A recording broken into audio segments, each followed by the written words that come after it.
Hello दोस्तों, तो आज की इस वीडियो में हम लोग बात करेंगे अपने सब्जेक्ट मेडिसिनल केमिस्ट्री सेकंड की यूनिट सेकंड के बारे में। अब देखा जाए इसके अंदर बेसिकली हमें तीन पार्ट्स के बारे में बात करनी है। यानी कि जैसे हमने देखा था कि हमारे यूनिट वन में टोटली हमने जो अपने एंटीबायोटिक के बारे में बात की थी, तो उसी का एक बचा हुआ हमारा पार्ट है मैक्रोलिड एंड क्लोरामफेनिकोल के बारे में। तो पहले हम बात करेंगे एंटीबायोटिक के रिमेनिंग पार्ट्स के बारे में। देन हमारा सेकंड यूनिट में सेकंड मोस्ट इम्पोर्टेंट पार्ट आता है प्रोड्रग के बारे में, जो काफी ज्यादा इंपॉर्टेंट है, उसके बारे में बात करेंगे। देन हमारे आते हैं एंटी मलेरियल ड्रग, और इसको भी एक डिटेल नोट में हम यहाँ पे कवर करने वाले हैं। और इसी तरह हमारी जो यूनिट वन है उसको हम वन शॉट यानी कि एक ही वीडियो में पूरी की पूरी यूनिट वन हम यहाँ अच्छे से कवर करने वाले हैं। अब आपको पता है कि ये जो भी वीडियो है ये हमारी क्रैश कोर्स के अकॉर्डिंग है। मतलब यहाँ पे क्या होगा कि आपका कंसेप्ट तो क्लियर होगा, आपको नोट्स वगैरह सब कुछ मिल जाएंगे, साथ में यहाँ पे हम थोड़ा क्वेश्चन वाइज आपको प्रोवाइड करते हैं। इससे क्या होगा कि आपके एग्जाम की तैयारी भी 100% हो जाएगी। यानी कि ये वीडियो आपके कंसेप्ट के लिए, सिलेबस के लिए और इंपोर्टेंट क्वेश्चन के एग्जाम के लिए बहुत ज्यादा इंपोर्टेंट होने वाली है। और अगर आपको इसकी पीडीएफ चाहिए होगी तो वो आपको केवल फार्मा ऐप के अंदर देखने को मिल जाएगी।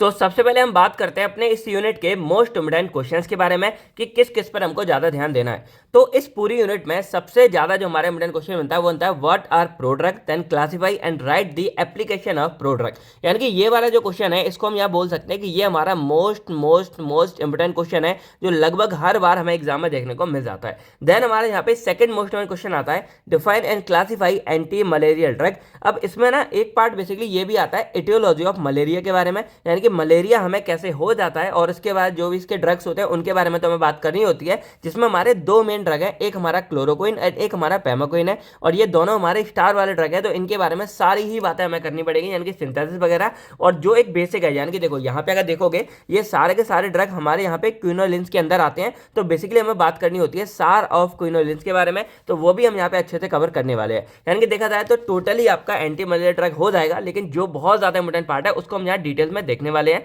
अब इसके अलावा जो हमारा बचा हुआ यूनिट वन का पार्ट था यानी कि एंटीबायोटिक्स के बारे में, उसमें सिंपली हमको यहाँ पे मैक्रोलिड का एक शॉर्ट इंट्रो देखेंगे कि क्या क्या होते हैं। और इसके अलावा जो हमारा क्लोरामफेनिकोल था ये हमारा एक स्टार ड्रग है, तो इसके बारे में सारी ही बातें करेंगे कि इसकी सिंथेसिस क्या है, मैकेनिज्म क्या है, इनकी लगभग सारी बातें हम इसके बारे में करने वाले हैं। तो अगर देखा जाए तो इस पूरी यूनिट में टोटल आपके सामने 3 स्टार वाला ड्रग है जिसको अच्छे से करेंगे। देन आपके लिए एटियोलॉजी ऑफ मलेरिया वाला पार्ट अच्छा है, और इसके अलावा प्रो ड्रग वाला तो बहुत बहुत ज्यादा इंपोर्टेंट पार्ट है। यानी कि देखा जाए ओवरऑल ये यूनिट आपके लिए बहुत ज्यादा इंपोर्टेंट है। और लगभग अगर आप पूरी यूनिट को या पूरी वीडियो को देख के जाते हो तो लगभग 15 से 20 नंबर का आपका कंटेंट यहाँ तैयार हो जाएगा। तो अब बात करते हैं हम अपने सॉल्यूशंस के बारे में। लेकिन बेसिकली हम क्या करेंगे, जैसे यहाँ पे पहला क्वेश्चन बेसिक हमारा प्रोडक्ट वाला इंपॉर्टेंट है, लेकिन हम अपने सिलेबस वाइज चलेंगे। तो सबसे पहले हम बात करेंगे अपने मैक्रोलिड एंड क्लोरामफेनिकोल के इंपॉर्टेंट क्वेश्चंस के बारे में। तो हमारे यहाँ पे पहला क्वेश्चन बनता है write a note on macrolide then write structure, synthesis, mechanism of action and uses of chloramphenicol. क्योंकि ये स्टार वाला ड्रग है तो इसके बारे में लगभग सारी बातें करेंगे। तो इसके सॉल्यूशन से पहले हेलो दोस्तों, कैसे आप सभी लोग? आई होप आप सभी लोग बहुत बहुत अच्छे होंगे। तो मेरा नाम है आकाश कुमार, स्वागत करता हूँ मैं आप सभी के प्यारे चैनल केयरबेल फार्मा में। तो अगर हम बात करें अपने मैक्रोलिड के बारे में, तो देखो ये जो हमारा है ना, ये बेसिकली हमारे एंटीबायोटिक का ही पार्ट है, यानी कि जो हमारे एंटीबायोटिक ड्रग थे उन्हीं का एक पार्ट है। अब अगर इसके नाम से हम समझे तो यहाँ पे क्या लिखा है मैक्रोलिड्स। तो मैक्रो वर्ड तो हमारा आपको पता है लार्ज के लिए आ जाता है, यानी कि कोई चीज यहाँ पे बड़ी को हम दर्शा रहे हैं। और जो लिड्स वर्ड है ना वो हमारा आ रहा है एक लैक्टोन रिंग के लिए। और अगर यहाँ पे इसको कंबाइन करके देखा जाए तो मैक्रोलिड का सिंपल मतलब क्या समझ आ रहा है कि ये हमारे ऐसे एंटीबायोटिक ड्रग होंगे जिनके अंदर में एक बड़ी सी लैक्टोन की रिंग प्रेजेंट होगी। अब यही अगर मैं आपको स्ट्रक्चर जस्ट दिखा दूं तो ये आपको दिख रहा होगा, ये पूरा एक हमारा मैक्रोलिड का जनरल स्ट्रक्चर है। और यहाँ पे ये जो आपको दिख रही होगी ये हमारी होती है मैक्रोसाइक्लिक लैक्टोन रिंग, यानी कि एक बड़ी हमारी लैक्टोन की रिंग यहाँ पे आपको दिख रही होगी। तो ये हो गया हमारा मैक्रोलिड के बारे में। अब ये है कि हमारा एक एंटीबायोटिक है, और एंटीबायोटिक का बेसिकली काम क्या होता है हमने क्या पढ़ा था अब तक। अब यूनिट वन अगर आपने नहीं देखी हो तो वो पार्ट जब आप क्लियर करोगे ना तब आपको ये ज्यादा अच्छे से क्लियर हो जाएगा। तो एंटीबायोटिक का सिंपल मतलब क्या होता है, ये हमारे बैक्टीरिया को मारने के लिए या उसकी ग्रोथ को रोकने के लिए काम करते हैं। जैसे मान लो ये हमारा बैक्टीरिया है, अब ये हमारी अगर किसी की भी ह्यूमन बॉडी में जाएगा तो ह्यूमन बॉडी में जाके क्या करेगा, अपने आप को ग्रोथ करता है रैपिडली, और ग्रोथ करके धीरे धीरे हमारी पूरी बॉडी के जो ऑर्गन से लेके सारा कुछ डैमेज करना शुरू कर देता है। और अगर इसको ठीक ना किया जाए तो ये इन्फेक्शियस होता है, यानी कि ये हमारी बॉडी में स्प्रेड होकर पूरी बॉडी को खत्म कर सकते हैं। तो हम क्या करता है, हमारा बेसिकली काम क्या होता है, या तो ये जो हमारे बैक्टीरिया है जो स्प्रेड कर रहे हैं यानी कि ग्रोथ कर रहे हैं ना उसको रोकना, तो वही हमारा पहला काम होता है inhibit the growth of bacteria, यानी कि बैक्टीरिया की ग्रोथ को रोकना। या दूसरा हमारा होता है इस बैक्टीरिया को जड़ से ही मार देना। उसको बोलते हैं किल दी बैक्टीरिया। तो यहाँ पे जो हमारे मैक्रोलाइड वाले हैं ये दो तरह से अपना काम कर सकते हैं। एक होता है inhibit the growth of bacteria जिसको हम बैक्टीरियोस्टैटिक बोल देते हैं, और एक होता है किल दी बैक्टीरिया यानी कि बैक्टीरिया को डायरेक्ट मार देना। अब अगर ये इनहिबिट करते हैं उसको हम यहाँ पे बैक्टीरियोस्टैटिक बोल देते हैं, ये हम ऑलरेडी जानते हैं, और अगर ये हमारे बैक्टीरिया को मारते हैं तो हम इसको बैक्टीरिसाइडल बोल देंगे। अब ये ना ड्रग हमारे सेम होते हैं, जैसे मान लो ये हमारा कोई ड्रग है तो ये सेम रहेगा, बस अगर कम क्वांटिटी में दे रहे हैं जितना हमारी बॉडी के लिए ठीक है तो ये हमारे काम करते हैं बैक्टीरियोस्टैटिक की तरह। वहीं अगर हम इनको हाई डोज में दे देंगे, लंबे मतलब ज़्यादा डोज में दे देंगे तो ये हमारे काम करते हैं बैक्टीरियोसाइडल की तरह, यानी कि तब ये हमारे बैक्टीरिया को मारने का काम करेंगे। और ये जो हमारे मैक्रोलाइड होते हैं ये इतने अच्छे होते हैं, मतलब एक ब्रॉड स्पेक्ट्रम के होते हैं कि ये हमारे जो बैक्टीरिया होते हैं वो ग्राम पॉजिटिव एंड ग्राम नेगेटिव दोनों तरह के बैक्टीरिया को मारने का काम करते हैं। अब ये जो हमारे मैक्रोलाइड वाले हैं ये बेसिकली करते क्या है कि जो भी हमारा बैक्टीरिया होता है इसका जो राइबोसोम वाला पार्ट होता है उस पर जाके अटैक करते हैं। उस राइबोसोम का मेनली काम क्या होता है, हमारी प्रोटीन सिंथेसिस में हेल्प करता है। तो ये इनडायरेक्टली क्या करेंगे, प्रोटीन सिंथेसिस को रोक देंगे। और अगर एक बार किसी भी बैक्टीरिया, एक सेल ही होता है ना, तो अगर सेल के अंदर प्रोटीन ही नहीं बनेगा तो डीएनए आरएनए सारा कुछ रुक जाएगा और सेल हमारा अल्टीमेटली क्या हो जाता है, डेथ कर जाता है। तो इस तरह हमारे मैक्रोलाइड वाले काम करते हैं। तो अब अगर हम इनके बारे में बात करें तो क्या बोल सकते हैं, these are a group of antibiotic, हमारे एंटीबायोटिक के ग्रुप होते हैं which contain a large macrocyclic electron ring, यानी कि ये हमारे क्या एक लार्ज मैक्रोसाइक्लिक की इलेक्ट्रॉन की रिंग होती है, इन देयर स्ट्रक्चर में रिंग होती है। अब इसके बाद they are mainly bacteriostatic drug, यानी कि ये हमारे बैक्टीरियोस्टैटिक होते हैं, यानी कि हमारे बैक्टीरिया ग्रोथ को रोकते हैं, बट एट हाई डोज, अगर हम इनको ज्यादा क्वांटिटी में देते हैं तो ये हमारे बैक्टीरियोसाइडल की तरह भी काम करेंगे, यानी कि बैक्टीरिया को मारने में भी हेल्प करते हैं। अब यहाँ पे देखा जाए they are effective mainly against gram positive and gram negative bacteria, यानी कि ये हमारे दोनों तरह के बैक्टीरिया के लिए इफेक्टिव होता है, मतलब ये हमारे हो जाते हैं ब्रॉड स्पेक्ट्रम वाले। अब इनको बेसिकली कब इस्तेमाल करते हैं, तो जैसे पेनिसिलिन के बारे में हमने डिटेल में बात की थी, लेकिन जैसे कुछ कुछ ऐसे लोग होते हैं जिनमें पेनिसिलिन की रेजिस्टेंस क्रिएट हो जाती है, यानी कि अब अगर वो पेनिसिलिन देंगे तो उनकी बॉडी में पेनिसिलिन एंजाइम जो मैंने आपको पहले बताया था वो क्या करेगा कि उनकी बॉडी में काम नहीं करने देगा पेनिसिलिन को। तो उस केस में हम क्या करते हैं कि मैक्रोलाइड का इस्तेमाल करते हैं जो बेसिकली हमारे पेनिसिलिन का अल्टरनेट है, यानी कि जब पेनिसिलिन हमारी बॉडी में जाके काम नहीं करेगी देन हम जो है मैक्रोलाइड का इस्तेमाल करेंगे। और ये हमारे किस में हेल्प करते हैं, जो एलर्जिक पेशेंट वगैरह उनमें काफी हेल्पफुल होते हैं। एग्जाम्पल देखा जाए जैसे हमारा एरिथ्रोमाइसिन हो गया या एजिथ्रोमाइसिन हो गया, ये हमारे ड्रग्स हो गए मैक्रोलाइड्स के। अब थोड़ा बात करें कि इनकी स्टार्टिंग कैसे हुई थी, यानी कि हिस्ट्री के बारे में, तो हमारे 1950 में हमारे एक ब्रॉकमैन थे और हेंकल डे, इन्होंने डिस्कवर की थी हमारी पहली मैक्रोलाइड। जो हमारी पहली मैक्रोलाइड है वो यहाँ पे आपको दिख जाएगी, यानी कि एरिथ्रोमाइसिन है। इसके बाद हमारे पिक्रोमाइसिन की खोज हुई थी सॉइल एक्टिनोमाइट से, यानी कि बेसिकली हमारे जो सॉइल बैक्टीरिया होते हैं उनसे एंटीबायोटिक ये वाली खोज हुई है। और ये बात मैंने आपको फर्स्ट यूनिट में क्लियर की थी कि एंटीबायोटिक हमारे बेसिकली कुछ स्पेशल टाइप की दवाई होती हैं जो हमारी बेसिकली किसी तरह के माइक्रो ऑर्गेनिज्म को मारने के लिए इस्तेमाल की जाती हैं, और वो खुद भी हमारी क्या होती है, माइक्रो ऑर्गेनिज्म से ही बनी होती है। मैंने आपको क्रिस वाला एग्जांपल उस टाइम दिया था कि काल ने एक वायरस बनाया था और काल का वायरस इतना डेंजरस था कि वो पूरे मतलब शहर को खत्म कर रहा था, और उसको ठीक करने के लिए क्रिस के खून की जरूरत पड़ी थी, यानी कि क्रिस का जो ब्लड था उसकी जरूरत पड़ी थी। क्यों? क्योंकि वो और वो दोनों का सेम ब्लड था, यानी कि एक तरह देखा जाए सेम ही मतलब यहाँ पे स्पीसीज हो जाती है। वही फंडा होता है हमारा एंटीबायोटिक का कि एक हमारे सेम बैक्टीरिया को मारने के लिए हम उसी तरह के माइक्रो ऑर्गेनिज्म का इस्तेमाल करते हैं उसको बनाने के लिए। तो हमारा ये हो गया, यानी कि इसको एक सॉइल बैक्टीरिया से हमारा निकाला गया था। देन हमारे यहाँ पे 1952 में पहली एरिथ्रोमाइसिन और इसके बाद कार्बोमाइसिन की खोज हुई थी।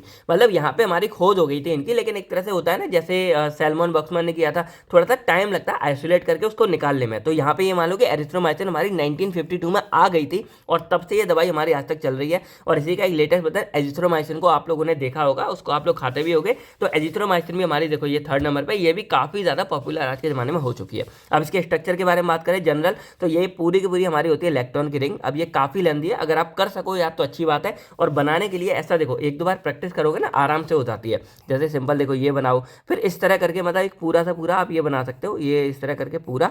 और जब एक बार आप ये बना लोगे ना, उसके बाद जहाँ बीच में जगह हो, जैसे यहाँ पे आपको एक ओ जोड़ना पड़ेगा, इसके बाद और यहाँ पे बेसिकली कहाँ पे क्या जुड़ेगा, डबल वन और जुड़ेगा। तो एक दो बार अगर प्रैक्टिस करोगे तो ये वाला जो पूरा स्ट्रक्चर है ये आराम से आप बना सकते हो। तो ये मेन हमारी इलेक्ट्रॉन की रिंग हो गई। अब यहाँ पे हमारी कुछ शुगर पार्ट, जैसे यहाँ पे एक तो लार्ज इलेक्ट्रॉन की रिंग हो गई जो 12 से 16 कार्बन मेंबर से बनी होती है। इसके अलावा हमारी शुगर मॉलिक्यूल्स का यहाँ पे अटैच होता है, ये आपको दिख रहा होगा, जैसे ये वर्ड आपका शुगर मॉलिक्यूल्स का हो गया। और यहाँ पे एक अमीन पार्ट भी हमारा जुड़ा होता है। इसके अलावा ये पूरा का पूरा हमारा लाइपोफिलिक नेचर का होता है। अब ये मैंने आपको ऑलरेडी बहुत बार बताया कि जिसमें जितने ज़्यादा हमारे ये एल्काइल ग्रुप लगे होंगे वो उतना ज़्यादा हमारा क्या हो जाएगा, लाइपोफिलिक हो जाएगा। इसमें तो बहुत सारे हैं, तो ये हमारा हाईली लाइपोफिलिक नेचर का होता है। तो ये कुछ बेसिक बातें हो गई। अब यहाँ पे बात करते हैं कि ये पूरा ड्रग हमारे काम कैसे करता है। तो एक बेसिक फंडा तो मैंने आपको बता दिया था कि ये हमारा क्या करता है, किसी भी बैक्टीरिया का जो राइबोसोम राइबोसोम वाला पार्ट है वहां जाके अपना एक्शन देता है। पर करेगा कैसे? तो यहाँ पे हम लेते हैं कि ये मान लो हमारा राइबोसोम है। अब राइबोसोम बेसिकली क्या होता है यहाँ पे कि हमारी बनती है प्रोटीन। अब प्रोटीन बनती कैसे है? तो हम ये भी जानते हैं कि हमारे ढेर सारे अमीनो एसिड्स होते हैं और ये आपस में मिलकर क्या करते हैं, प्रोटीन बनाते हैं और देन प्रोटीन हमारी बॉडी यूटिलाइज करती है।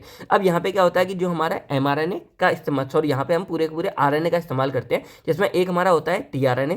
tRNA का काम क्या होता है? ट्रांसफर RNA, मतलब वो अमीनो एसिड को लेके आएगा और इस A वाली साइड पे जाके यहाँ पे बाइंड करता है। ये इसका tRNA का काम है। नीचे आपको दिख रहा होगा ये हमारा पूरा mRNA होता है और mRNA का काम क्या होता है? ये पूरा इनकी कोडिंग में, यानी कि कोडॉन्स हमारे होते हैं, उनकी कोडिंग में हेल्प करता है। यानी कि देखो अमीनो एसिड जुड़ेंगे, लेकिन कौन सा अमीनो एसिड किसके साथ जुड़ेगा ये पूरी कोडिंग वगैरह होती है। मैं ज़्यादा डिटेल में आपको नहीं बता रहा, एक बेसिक फंडा आपका क्लियर कर देता हूँ। तो अब क्या होता है कि एक बार tRNA यहाँ अमीनो एसिड लेके आएगा, यहाँ जुड़ेगा, उसके बाद और जुड़ेगा, देन ये अमीनो एसिड क्या होते हैं हमारे P वाली साइड पे चले जाएंगे, यानी कि इसको पेप्टाइड साइड बोलेंगे। और यहाँ पे क्या होगा, अमीनो एसिड और दूसरा अमीनो एसिड आपस में पेप्टाइड बॉन्ड के द्वारा जुड़ते हैं और जुड़ने के बाद क्या होता है, ये आपस में जाके पूरी प्रोटीन हमारी फॉर्म करते हैं। इस तरह काम करते हैं। तो हमारा मैक्रोलेट बेसिकली क्या करेगा, वो हमारा इस, यानी कि जैसे कोई भी राइबोसोम है वो 2 यूनिट है, एक हमारी 50S वाली है, एक हमारी 30S वाली है। तो मैक्रोलेट क्या करेंगे, जो 50S वाली साइट होती है ना, वहां जाके बाइंड करेंगे सब यूनिट पे और वहां जाके क्या करेंगे, बेसिकली हमारी इस वाली प्रोसेस को रोक देते हैं। इसको हम यहाँ पे ट्रांसलोकेशन बोलते हैं। तो यहाँ पे क्या होगा, ब्लॉक कर देते हैं मूवमेंट ऑफ राइबोसोम, यानी कि इनसाइड राइबोसोम बोल सकते हैं कि राइबोसोम के अंदर जो मूवमेंट है उसको ब्लॉक कर देंगे।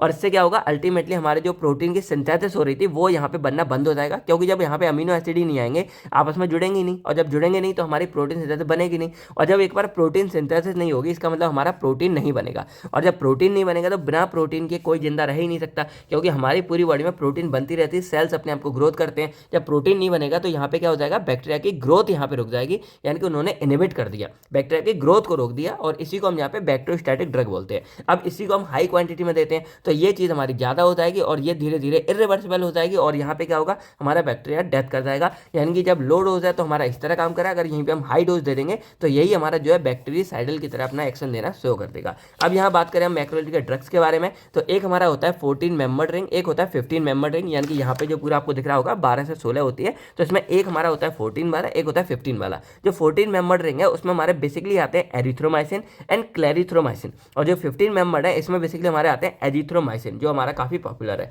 अब एक एक करके सबके बारे में बात करनी है। मैकेनिज्म हमने यहाँ पे देख लिया, बस जस्ट ये स्ट्रक्चर है। अब ये याद कर सको तो अच्छी बात है, वरना कोई बात नहीं, देखो इतना ज्यादा लेंथी है, समझ सकते हैं। और ये आपको कभी नहीं करना है कि इसके चक्कर में आप बाकी का जो सिंपल पार्ट है उसको छोड़ दो, ट्राई करो, अगर हो पाए तो अच्छी बात है, नहीं हो पाए तो कोई बात नहीं है। तो जो एरिथ्रोमाइसिन है ये हमारा एक first and most important macrolide antibiotic है, ये हमारा पहला और काफी ज्यादा इंपॉर्टेंट था। अब इसके यूजेज देखे जाए तो ये बेसिकली जो रेस्पिरेटरी ट्रैक्ट इन्फेक्शन है, यानी कि जो हमारे रेस्पिरेटरी सिस्टम में कहीं पे किसी बैक्टीरिया की वजह से हो जाता है वहाँ पे इस्तेमाल करते हैं। इसके अलावा हमारी स्किन इन्फेक्शन में इस्तेमाल करते हैं। देन जो वोपिंग कफ होता है, यानी कि जैसे खांसते हैं तो एकदम साउंड आता है ना एकदम ऐसा लगता है सीटी बज रही हो, तो वो वाले जो खांसी होती है ना उसमें ये हेल्पफुल रहता है। इसके अलावा जो पेनिसिलिन में कहीं अगर एलर्जी हो जाए तो पेनिसिलिन की जगह हम जो इसका इस्तेमाल करते हैं। और इसके अलावा जो हमारे एसटीडी होते हैं, सेक्सुअल ट्रांसमिटेड डिसीज होते हैं, साइफिल और गोनोरिया, उसमें भी हम इसका इस्तेमाल करते हैं। अब इसका जो मैकेनिज्म है वो हमारा सेम रहेगा, जनरल मैंने आपको बता दिया। देखो ये फायदा होता है कि मैंने जनरल स्ट्रक्चर, हिस्ट्री और ये बता दिया ना, तो अब आपको केवल जो स्ट्रक्चर है ये लिख के आना है। अब एक बात आपको यहाँ याद रखनी होती है,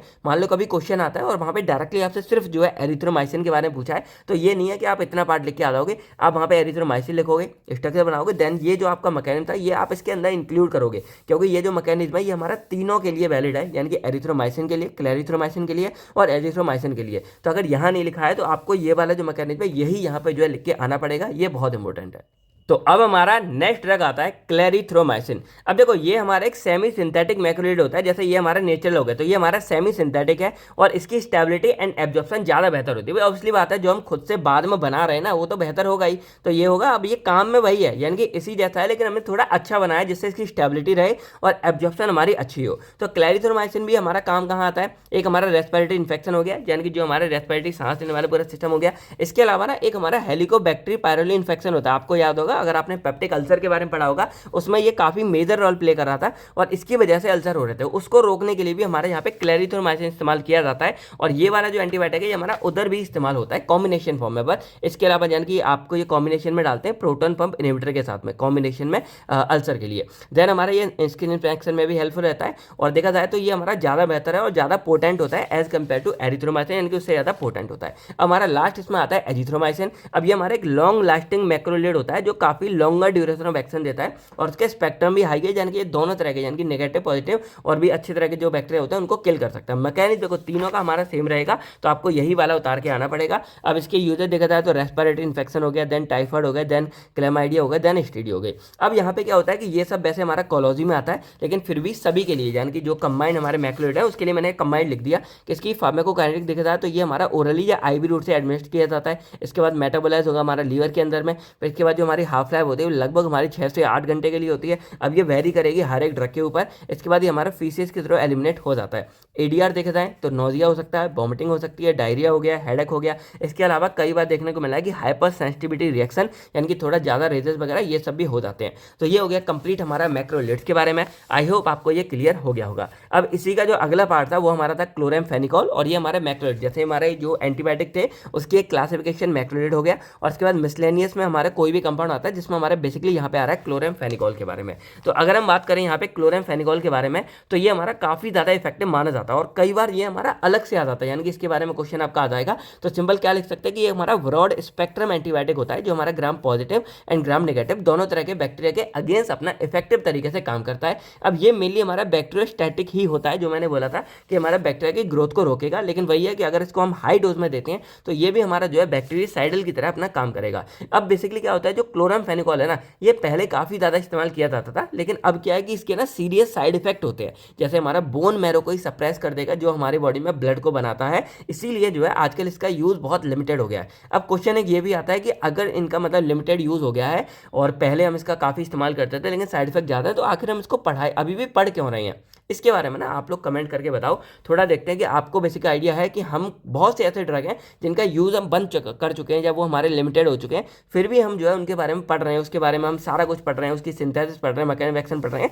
ये सारी बात आपको कमेंट में बतानी है, और अगर नहीं बता पाते हो तो जो अगली वीडियो होगी इसकी यूनिट 3 होगी उसमें मैं आपको क्लियर करूँगा, ठीक है। अब हम बात करते हैं इसके स्ट्रक्चर के बारे में। तो ये आपको दिख रहा होगा, ये हमारा होता है क्लोरामफेनिकोल। अब इसमें बेसिकली एक हमारी होती है नाइट्रोबेंजीन की रिंग, यानी कि NO2 ग्रुप पूरा यहाँ पे हमारा लग जाता है, ये आपको दिख रहा होगा, और ये हमारी बेंजीन हो गया। तो ये पूरा का पूरा हमारा नाइट्रोबेंजीन का ग्रुप बन जाता है। इसके बाद डाइक्लोरोएसिटामाइड ग्रुप हो गया, यानी कि ये पूरा आपको दिख रहा होगा।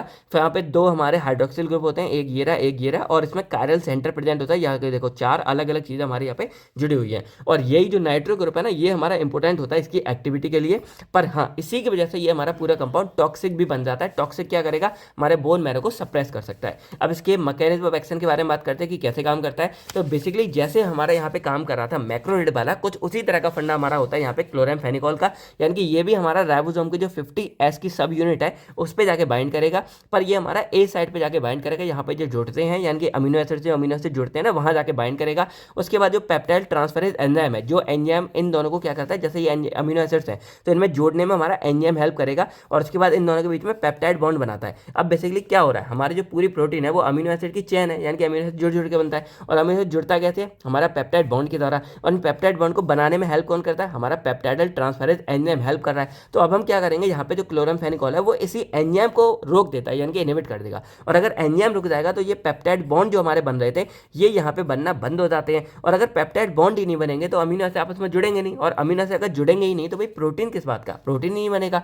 तो यहाँ पे क्या हो जाता है, प्रिवेंट या फिर स्टॉप हो जाती है हमारी प्रोटीन सिंथेसिस, और जब प्रोटीन सिंथेसिस नहीं बनेगी तो ओवरऑल जो हमारी ग्रोथ है पूरे की, क्योंकि देखो क्या होता है, प्रोटीन के बिना हमारे DNA हो गया, हमारे RNA हो गए, ये सब बनेगा नहीं। और क्या विदाउट DNA RNA क्या हमारा कोई भी सेल अपने आप को रेप्लिकेट कर सकता है या अपने आप को ग्रोथ कर सकता है, पॉसिबल ही नहीं है। तो इसी वजह से क्या होता है कि हमारे किसी भी सेल की ग्रोथ नहीं होगी, और हमने स्टार्टिंग में क्या देखा था कि inhibit the growth of bacteria, और इस वजह से हमारा ये पूरा का पूरा बैक्टीरियोस्टैटिक हो जाता है। और ये हमारा दोनों, यानी कि both gram positive and gram negative दोनों बैक्टीरिया के लिए हमारा अगेंस्ट काम करता है, हेल्पफुल रहता है।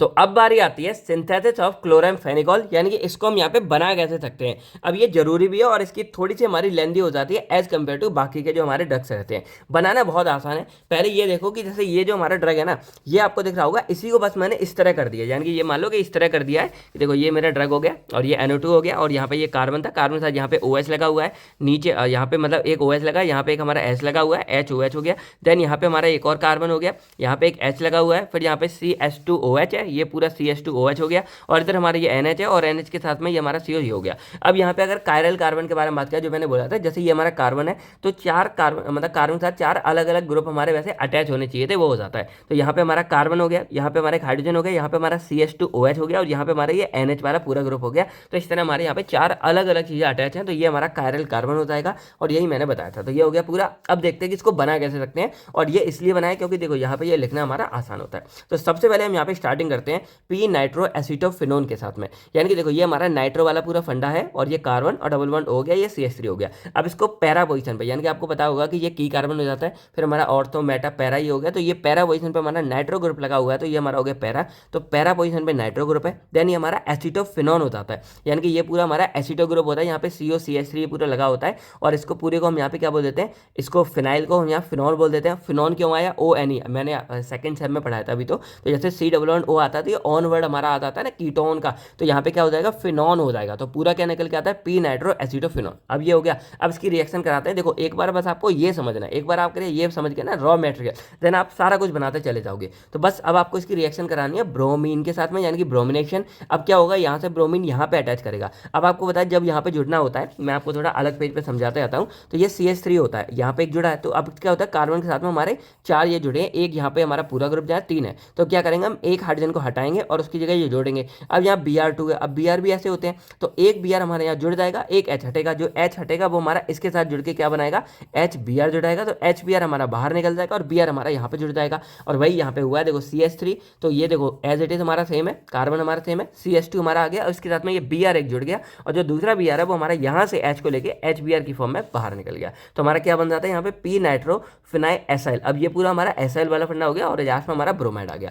अब यहाँ पे हम इसकी रिएक्शन कराते हैं HCl के साथ में, या बोल सकते हैं कि यहाँ पे HCl के प्रेजेंस में कराते हैं, जो हमारे एक एसिडिक एनवायरनमेंट हो गया, और रिएक्शन कराते हैं हम हेक्सामीन के साथ में, यानी कि NH3 हो गया इसकी प्रेजेंस में। तो अब क्या होगा, हमारा जो अमीन ग्रुप है वो यहाँ पे जुड़ जाएगा। तो जस्ट वही काम करना है, एक H हमारे यहाँ से अमीन से हटेगा, एक H यहाँ से एक H हटेगा, और ये H हमारा यहाँ Br के साथ में जुड़ जाएगा, और जो यहाँ पे जगह बचेगी उसके साथ में हमारा NH2 जुड़ जाएगा। तो अब देखो क्या काम हुआ है, NO2 ये हमारा सेम है, ये हमारा सेम है, CH2 हो गया, और देखो यहाँ पे जो मैंने बोला कि NH2 जुड़ जाएगा, और एक H हमारे यहाँ से निकलेगा, वो Br के साथ में यहाँ पे HBr जुड़ जाएगा, और ये HCl से हमारा एक साल्ट बन जाता है, इसको एक तरह साल्ट बोल सकते हैं। तो हमारा क्या बन जाएगा, पैरा पोजीशन पे नाइट्रो, तो पैरा नाइट्रो ये हमारा फिनाइल हो गया, और अमीनो कीटोन, यानी कि अमीनो लगा और ये पूरा कीटोन हो गया, तो ये हमारा हो जाएगा para nitro phenyl amino ketone हो जाएगा। अब इसकी कराते हैं हम एसिटाइलेशन। अब एसिटाइलेशन में बेसिकली हम रिएक्शन कराते हैं CH3CO का होल ट्वाइस और O के साथ में, यानी कि अगर इसको पूरे को मैं बनाऊं तो ये कुछ इस तरह होता है, CH3CO, यानी कि ये पूरा आपको दिख रहा होगा। देन ये 2 बार होता है, तो यहाँ पे क्या होता है, ये हमारा O जुड़ गया, एक तरह से मान लेते हैं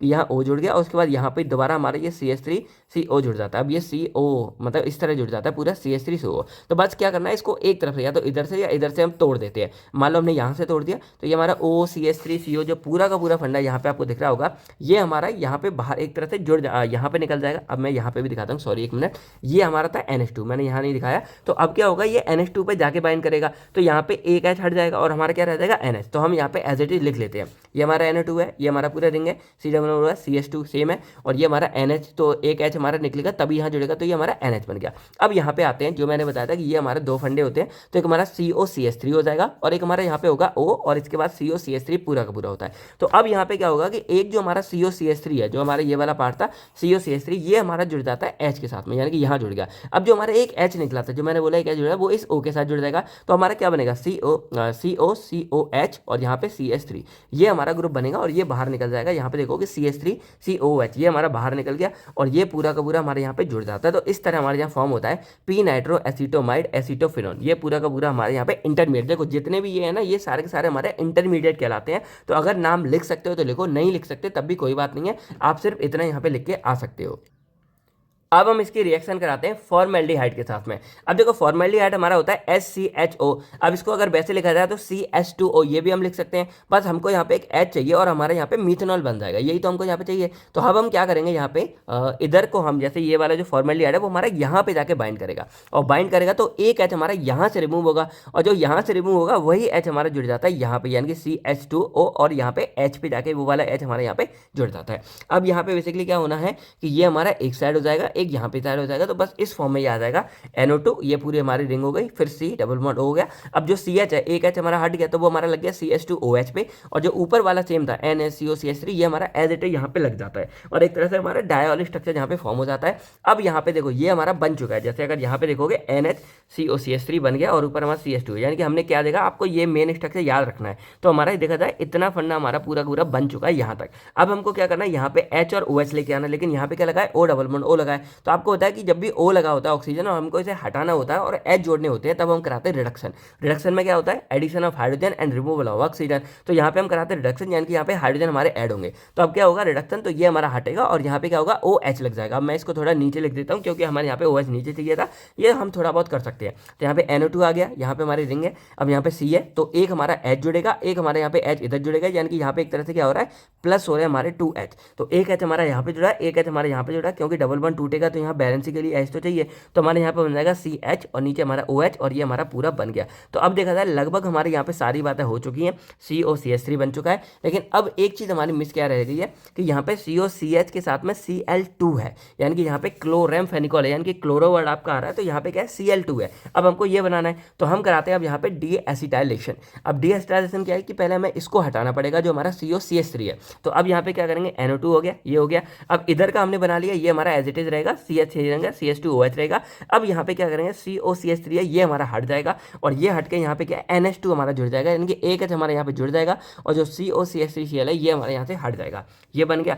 अब यहाँ पे ये जो इंटरमीडिएट बना है इसमें हम लास्ट में कराते हैं एसाइलेशन, ये बिल्कुल लास्ट स्टेप है। और एसाइलेशन में हम यहाँ पे लेते हैं डाइक्लोरो एसिटाइल क्लोराइड का। अब डाइक्लोरो का मतलब क्या है, एक Cl यहाँ पे है, एक Cl यहाँ पे है, तो डाइक्लोरो हो गया। अब एसिटाइल क्या हुआ है, क्योंकि यहाँ पे CO लगा है और इधर CH है, तो ये एसिटाइल हो गया और ये हमारा क्लोराइड है, यानी कि एक हमारा क्लोराइड हो गया। तो बस अब यहाँ पे क्या जुड़ना है, Cl2, यहाँ पे दो हमारा क्लोरो हो गया, यानी कि डाइक्लोरो, और यहाँ पे एसिटाइल, और ये हमारा हो जाएगा एसिटाइल क्लोराइड, ये COCl से हमारा एसिटाइल क्लोराइड कहलाएगा। अब बस हमें क्या करना है, इसको यहाँ पे ऐड कर देना है। अब इसको ऐड करने के लिए हमें ये देखना है कि हमारा मेन क्या था, Cl2CHCO था, यानी कि देखा जाए COCH2Cl, ये पूरा हमको जोड़ना है। तो बस हमको ये Cl हटाना पड़ेगा, और ये Cl कैसे हटेगा, तो हम यहाँ से एक H हटा देंगे, एक यहाँ से हटा देंगे, तो हमारे यहाँ पे हो जाएगा -HCl, और ये CO हमारा डायरेक्टली जुड़ जाएगा इस N के साथ में। तो अब देखो क्या होगा, मैंने इसको नीचे कर दिया क्योंकि यहाँ पे नीचे था, स्ट्रक्चर हमें सेम बनाना है। तो यहाँ पे NH होगा, एक H हट गया, और यहाँ पे CO, देन हमारा CH और Cl2, ये हमारा एज इट इज यहाँ पे जुड़ जाएगा, और ये बाकी का हमारा पूरा सेम बन चुका था। तो हमारा बन के तैयार हो जाता है यहाँ पे क्लोरेमफेनिकॉल, और ये हो जाता है हमारा मेन स्ट्रक्चर। अब इसकी थोड़ी सी सिंथेसिस हमारी लेंथी थी, अगर आपको समझ नहीं आया होगा थोड़ा सा बैक करके आप इसको चेकआउट कर सकते हो। तो ये बन जाती है हमारी क्लोरेमफेनिकॉल की सिंथेसिस। यानी कि अब इसके यूजेस के बारे में बात करें लास्ट में, तो ये हमारा टाइफॉइड का जो फीवर है उसमें काफ़ी ज़्यादा इस्तेमाल किया जाता है हमारा क्लोरेमफेनिकॉल। इसके अलावा मेनिंजाइटिस, जो हमारा ब्रेन के अंदर कोई इन्फ्लामेशन हो गई, हमें सर दर्द वगैरह जाता है या इन्फ्लामेशन है, उसमें हेल्प करेगा। देन आई इन्फेक्शन हो गया। इसके अलावा जो रिजर्व ड्रग हमारा होता है सीवर इन्फेक्शन में, उसकी तरह भी हम यहाँ पे इसका इस्तेमाल कर सकते हैं टॉक्सिटी की वजह से। तो ये हो गया हमारा ओवरऑल क्लोरेमफेनिकॉल के बारे में। आई होप अब आपको यहाँ पे ये पूरा मैक्रोलेड और क्लोरेमफेनिकॉल क्लियर हो गया होगा। यानी कि अब अगर देखा जाए तो हमारी जो यूनिट सेकंड थी उसका जो एंटीबायोटिक वाला पार्ट था वो हमने यहाँ पे क्लियर कर दिया है, और एक तरह से हमारा एक 1/3 पार्ट यहाँ पे कवर हो चुका है। अब हम बात करेंगे अपने प्रो ड्रग के बारे में। तो अब हम बात करते हैं अपने नेक्स्ट और बहुत ज्यादा इंपोर्टेंट क्वेश्चन प्रो ड्रग के बारे में। तो क्वेश्चन हमारा कुछ इस तरह आएगा, What are prodrug? Then classify and write the basic concept and application of prodrug. तो देखो क्लासिफिकेशन तो हमारी काफी कम आती है, इतनी ज्यादा नहीं आती। बेसिकली हमारा जो पार्ट आता है वो आता है बेसिक कंसेप्ट एंड एप्लीकेशन के बारे में, कि ये हमारा पूरा पूरा प्रोडक्ट का फंडा है क्या। और इसको मैं बोलूंगा, ये आप मान के चलो कि हर बार आपको एग्जाम में देखने को मिलता है, तो इस वाले पार्ट को आप लोग अच्छे से अभी समझ लेना। अब सबसे पहले हम बात करते हैं कि प्रो ड्रग एक्चुअल में है क्या। तो जो प्रो ड्रग है ना, ये दो वर्ड से मिलकर बना है। एक हमारा आता है प्रो, एक आता है ड्रग। ड्रग हम सभी जानते हैं, अब प्रो का मतलब होता है प्रोमोइटी। अब ये आपको अभी समझ नहीं आएगा, तो चलो एक काम करते हैं, एग्जाम्पल देख लेते हैं। अब देखो नॉर्मली क्या होता है, आप कोई भी टैबलेट खा रहे हो XYZ, मान लो हम पैरासीटामोल ही खा रहे हैं, कोई भी खा रहे हैं, वो क्या काम करती है, सबसे पहले जाते हैं हमारी बॉडी में, ठीक है, गई बॉडी के बाद वो होती है एब्जॉर्ब, और एब्जॉर्ब होकर हमारे ब्लड वेसल्स में पहुंच जाती है। और जब ब्लड में पहुंच जाती है देन उसके बाद वो ड्रग क्या करती है, अपना रिस्पॉन्स दिखाती है। यानी कि जब वो हमारे ब्लड में पहुंच जाएगी देन उसके बाद उसका डिस्ट्रीब्यूशन होता है, और तब जाके वो क्या करती है, हमारी बॉडी में अपना रिस्पॉन्स यानी कि काम दिखाएगी जिसके लिए हमने उसको खाया है। एग्जाम्पल जैसे पैरासीटामोल है, तो उसका हमारा रिस्पॉन्स क्या होगा कि वो हमारे फीवर को कम करेगी। और जब वो एक बार हमारी बॉडी में रिस्पॉन्स दिखा देती है देन उसके बाद होती है उसकी मेटाबॉलिज्म। और मेटाबॉलिज्म में क्या होता है, वो ड्रग हमारा लाइपोफिलिक से हाइड्रोफिलिक में कन्वर्ट होगा। हमने ये ऑलरेडी जो है बायोकेम में अच्छे से अभी अभी पढ़ा है, वो देख सकते हो, आप लोग ऑलरेडी जानते हो। और इसके अलावा क्या करती है कि जो रिस्पॉन्स ड्रग ने दिखा दिया, उसके बाद जब उसका मेटाबॉलिज्म होता है तो वो जो ड्रग हमारा है वो अब जो एक्टिव था, यहाँ एक्शन दिखा रहा था, वो अब इनएक्टिव में कन्वर्ट हो जाता है। और ऐसा इसलिए होता है क्योंकि वो ड्रग हमारी बॉडी में टॉक्सिसिटी कॉज ना करे। और जब वो हमारा इनएक्टिव में कन्वर्ट हो जाता है, देन उसको हम क्या करते हैं, अपनी बॉडी से बाहर निकाल देते हैं, यानी कि बॉडी से एक्सक्रीट आउट हो जाती है यूरिन के थ्रू या बोल सकते हैं फीसेस के थ्रू। यानी कि बेसिकली फंडा हमारा क्या चल रहा था, कोई भी ड्रग हम खा रहे थे, बॉडी में जा रही थी, बॉडी में जाके एब्जॉर्प्शन होने के बाद ब्लड में पहुंचने के बाद वो डिस्ट्रीब्यूशन हो गया, अपना रिस्पॉन्स दे रही थी जिसके लिए हमने उसको खाया था। देन उसका मेटाबॉलिज्म हो रहा था और उसके बाद वो इनएक्टिव हो गया, हमारी बॉडी से बाहर निकल जा रही थी। ये था नॉर्मल। लेकिन अब यहाँ पे क्या होता है कि कुछ हमारी स्पेशल टाइप की ड्रग होती हैं, ऐसी ही ड्रग होती हैं लेकिन स्पेशल टाइप की ड्रग होती हैं, और उनकी खासियत क्या होती है कि उनमें हम एक इस तरह की कोई एक्सटर्नल आइडेंट यहाँ पे जोड़ देते हैं। अब वो करेगी क्या, वो हमारी बॉडी में जाएगी, लेकिन बॉडी में जाके एब्जॉर्ब होगी, यानी कि ब्लड में पहुंचेगी, लेकिन ब्लड में पहुंच के ना वो अपना रिस्पॉन्स नहीं दिखाती, बल्कि क्या होगी कि उसकी होती है डायरेक्टली मेटाबॉलिज्म। और जब उसकी यहाँ पे मेटाबॉलिज्म होगी, देन उसके बाद क्या होता है कि अब वो ड्रग, यानी कि पहले यहाँ पे जब बॉडी में जाके उसने एक्शन नहीं दिखाया, इसका मतलब क्या था कि वो हमारा इनएक्टिव था, और जब बॉडी में जाके उसकी मेटाबॉलिज्म हो जाती है, देन जाके वो एक्टिव होता है, और एक्टिव होने के बाद जो अपना रिस्पॉन्स दिखाता है। यानी कि यहाँ पे क्या हो रहा है कि जो हमारा पहले काम हो रहा था उसका जस्ट अपोजिट होता है। पहले वाला ड्रग ऑलरेडी हमारा क्या था, एक एक्टिव फॉर्म में था, लेकिन ये वाला ड्रग हमारा क्या था, एक इनएक्टिव फॉर्म में था। पहले वाला ड्रग एक्टिव था, बॉडी में जाके मेटाबॉलिज्म के बाद इनएक्टिव हो रहा था, लेकिन ये दूसरा वाला जो प्रो ड्रग है, ये क्या पहले से हमारा इनएक्टिव है, बॉडी में जाएगा, बॉडी में जाने के बाद जब उसकी मेटाबॉलिज्म होती है तब जाके वो हमारा एक्टिव होता है, और एक्टिव होने के बाद क्या करेगा, अपना रिस्पॉन्स हमारी बॉडी में प्रोड्यूस करेगा। यानी कि जस्ट ये हमारा जो है अपोज काम करता है जो हमारा नॉर्मल ड्रग काम करता था। अब इसको ऐसा बनाने के लिए, यानी कि नॉर्मल ड्रग है, देखो यहाँ पे हमारा मान लो पैरासिटामोल नॉर्मल ड्रग है, अब इसको प्रोडक्ट बनाया कैसे, तो हमने इसको इनएक्टिव किया कैसे, हमने इसके यहाँ पे कर दिया एक पूरा का पूरा प्रो मोइटी, और जब प्रो मोइटी हमने यहाँ पे एक ऐड कर दिया, इसीलिए ये प्रो मोइटी के लिए हमारा वर्ड आता है प्रो, और इसीलिए इस पूरे इनएक्टिव ड्रग का जो पहले से इनएक्टिव होता है उसका नाम हमने यहाँ पे रख दिया था प्रो ड्रग। अब यहाँ पे जो हमने ये पूरा जोड़ा है, इसका एग्जांपल इस तरह मान सकते हो, मान लो कोई एक यहाँ पे चोर है और वो हाथ पैर मतलब बहुत अच्छी कला है, वो कहीं भी किसी भी दरवाजे को खोल सकता है, यानी कि ये पूरा क्या एक्टिव बंदा है। अब हमने क्या किया कि उस बंदे को यहाँ पे पूरा हथकड़ी पहना दी, गले में पूरा डाल दिया और ऐसे हाथ पैर पूरा बांध दिया और हाथ पीछे बांध दिए, तो क्या अब वो बंदा यहाँ जाके दरवाजे खोल पाएगा? नहीं। तो जो उसकी हथकड़ी है, जो लोहे की जंजीर है, उसको हम यहाँ पे प्रोमोइटी बोल सकते हैं। उसी तरह जैसे इस ड्रग के आगे हमने ये प्रोमोइटी जोड़ दी और इस प्रोमोइटी के चक्कर में ये ड्रग अपना काम नहीं कर पा रहा है, यानी कि इनएक्टिव है, उसी तरह ये हथकड़ी के चक्कर में वो चोर अपना काम नहीं कर पा रहा है और वो हमारा इनएक्टिव है। कुछ इसी तरह हमारे ये प्रो ड्रग का पूरा पूरा फंडा होता है। अब इसकी जो बेसिक बातें हैं कि आखिर हम इसको बना क्यों रहे हैं, हम इसको बना कैसे रहे हैं, ये सारी बातें हम आगे जानेंगे। आई होप आपको एक बेसिक फंडा क्लियर हो गया होगा कि प्रो ड्रग हमारा क्या होता है, एक ऐसा ड्रग होता है जो बॉडी से जाने से पहले हमारा इनएक्टिव होता है और बॉडी में पहुंचने के बाद वो हमारा एक्टिव होकर अपना एक्शन देता है, यानी कि पहले से हमारा इनएक्टिव फॉर्म में दिया जाता है। तो अगर हम इसके बारे में बात करें, आप pro drug is a drug, यानी कि एक हमारा ड्रग होता है which is inactive when given, यानी कि जब उसको दिया जाता है देन वो हमारा इनएक्टिव होता है तब, and after entering the body में मतलब एंट्री लेने के बाद में वो हमारे एक्टिव ड्रग में कन्वर्ट किया जाता है, यानी कि पहले से इनएक्टिव होता है बाद में जाके एक्टिव होता है। एग्जांपल देखा जाए, जैसे हमारा जो एस्पिरिन होता है, तो एस्पिरिन ना एक हमारा प्रो ड्रग होता है, यानी कि वो पहले से हमारा इनएक्टिव होता है। अब जैसे ही बॉडी में जाता है, बॉडी में जाने के बाद वो हमारा जो है सैलिसिलिक एसिड में जाके कन्वर्ट होता है, और देन ये जो हमारा सैलिसिलिक एसिड है ये अपना एक्शन प्रोड्यूस करता है। इसके बाद जैसे हमारा लीवोडोपा आता है, तो लीवोडोपा एक हमारा प्रो ड्रग होता है। जब ये हमारा बॉडी में जाता है देन इसके बाद ये हमारा डोपामीन में कन्वर्ट होता है, और डोपामीन जो हमारी बॉडी में काम करना होता है ब्लड ब्रेन बैरियर में जाके, देन वो अपना काम करता है। इसके अलावा हमारा इनालप्रिल होता है, ये भी हमारा एक प्रो ड्रग होता है, और जब ये हमारे बॉडी में चला जाता है देन उसके बाद ये हमारा इनालेप्रिलेट में कन्वर्ट होता है, और ये हमारे एक्टिव ड्रग है, यानी कि ये इस साइड वाले हमारे एक्टिव ड्रग हैं और ये तीनों हमारे इनएक्टिव फॉर्म में प्रो ड्रग होते हैं। और जब ये बॉडी में चले जाते हैं देन जाने के बाद, बॉडी में होने के बाद इनकी जो है एक्टिवेशन होती है।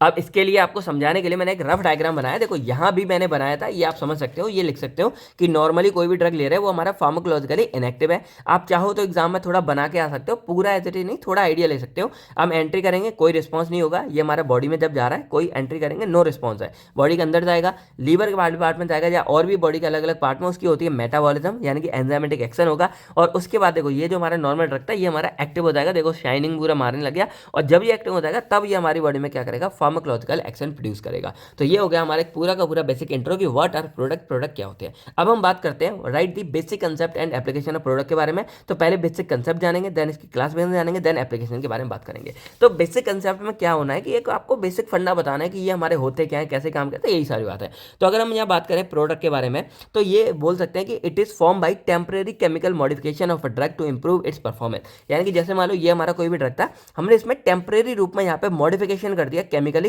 यानी कि इसमें कुछ चीजें ऐड कर दी, और जब इसको टेम्परेरी हमने ऐड किया तब ये हमारा क्या हो गया, इनएक्टिव हो गया। तो मतलब क्या है कि टेम्परेरी केमिकल मॉडिफिकेशन करके हम इसको यहाँ पे बनाते हैं। और बोल सकते हैं कि अब जैसे बनाते क्यों है, तो कुछ हमारे ड्रग हैं, जैसे मान लो ये तो हमारा ठीक था, लेकिन कुछ हमारे ऐसे ड्रग हैं जिनमें प्रॉब्लम होती है पुअर एब्जॉर्प्शन की। अब एब्जॉर्प्शन क्या, मान लो ये ड्रग है, ये हमारी बॉडी में गया, बॉडी में जाकर ब्लड में गया, तो ये अच्छे से ब्लड में पहुंच नहीं पा रहा है, यानी कि एब्जॉर्प्शन इसकी बहुत ज़्यादा लो है, एक रीजन। दूसरा टॉक्सिसिटी, यानी कि अगर हम इसको डायरेक्टली बॉडी में जाएंगे तो बॉडी में जाते ही यानी कि ब्लड में पहुंचते ही ये हमारी बॉडी के लिए बहुत ज़्यादा टॉक्सिक हो सकता है, इसीलिए टॉक्सिसिटी। इसके अलावा इनस्टेबिलिटी, यानी कि मान लो हम जैसे इसको खा रहे हैं तो हमारे स्टमक में जा रहा है, और स्टमक में जाके एसिड जो एनवायरमेंट है उसमें जाके डैमेज हो जाएगा ड्रग, तो भाई ये हमारा इंस्टेबल हो गया, यानी कि बॉडी में बचेगा ही नहीं। इसके अलावा पुअर टारगेटिंग, यानी कि मान लो हम किसी भी ड्रग को भेज रहे हैं कि वो हमारे ब्लड ब्रेन बैरियर को क्रॉस करके हमारे ब्रेन के अंदर पहुंच जाए, लेकिन कुछ ड्रग हमारे जो हाईली मान लो हाइड्रोफिलिक है, पानी वाले नेचर का है, तो वो हमारा ब्रेन में जाएगा नहीं, तो हम क्या करेंगे उसमें कुछ ना कुछ चेंज करके उसको लाइपोफिलिक बना देंगे, जिससे जब वो हमारा ब्रेन के अंदर आराम से क्रॉस कर जाएगा बीबीबी को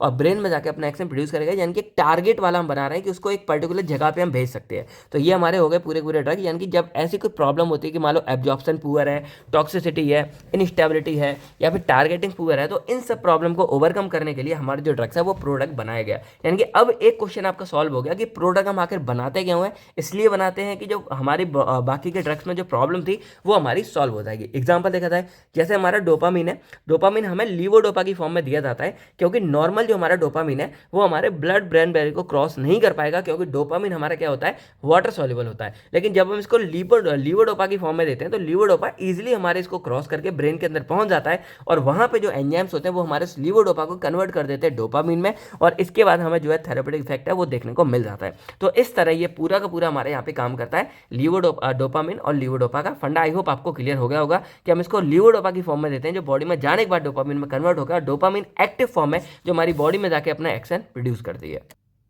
तो अब हम बात करते हैं डिजाइन ऑफ प्रो ड्रग के बारे में।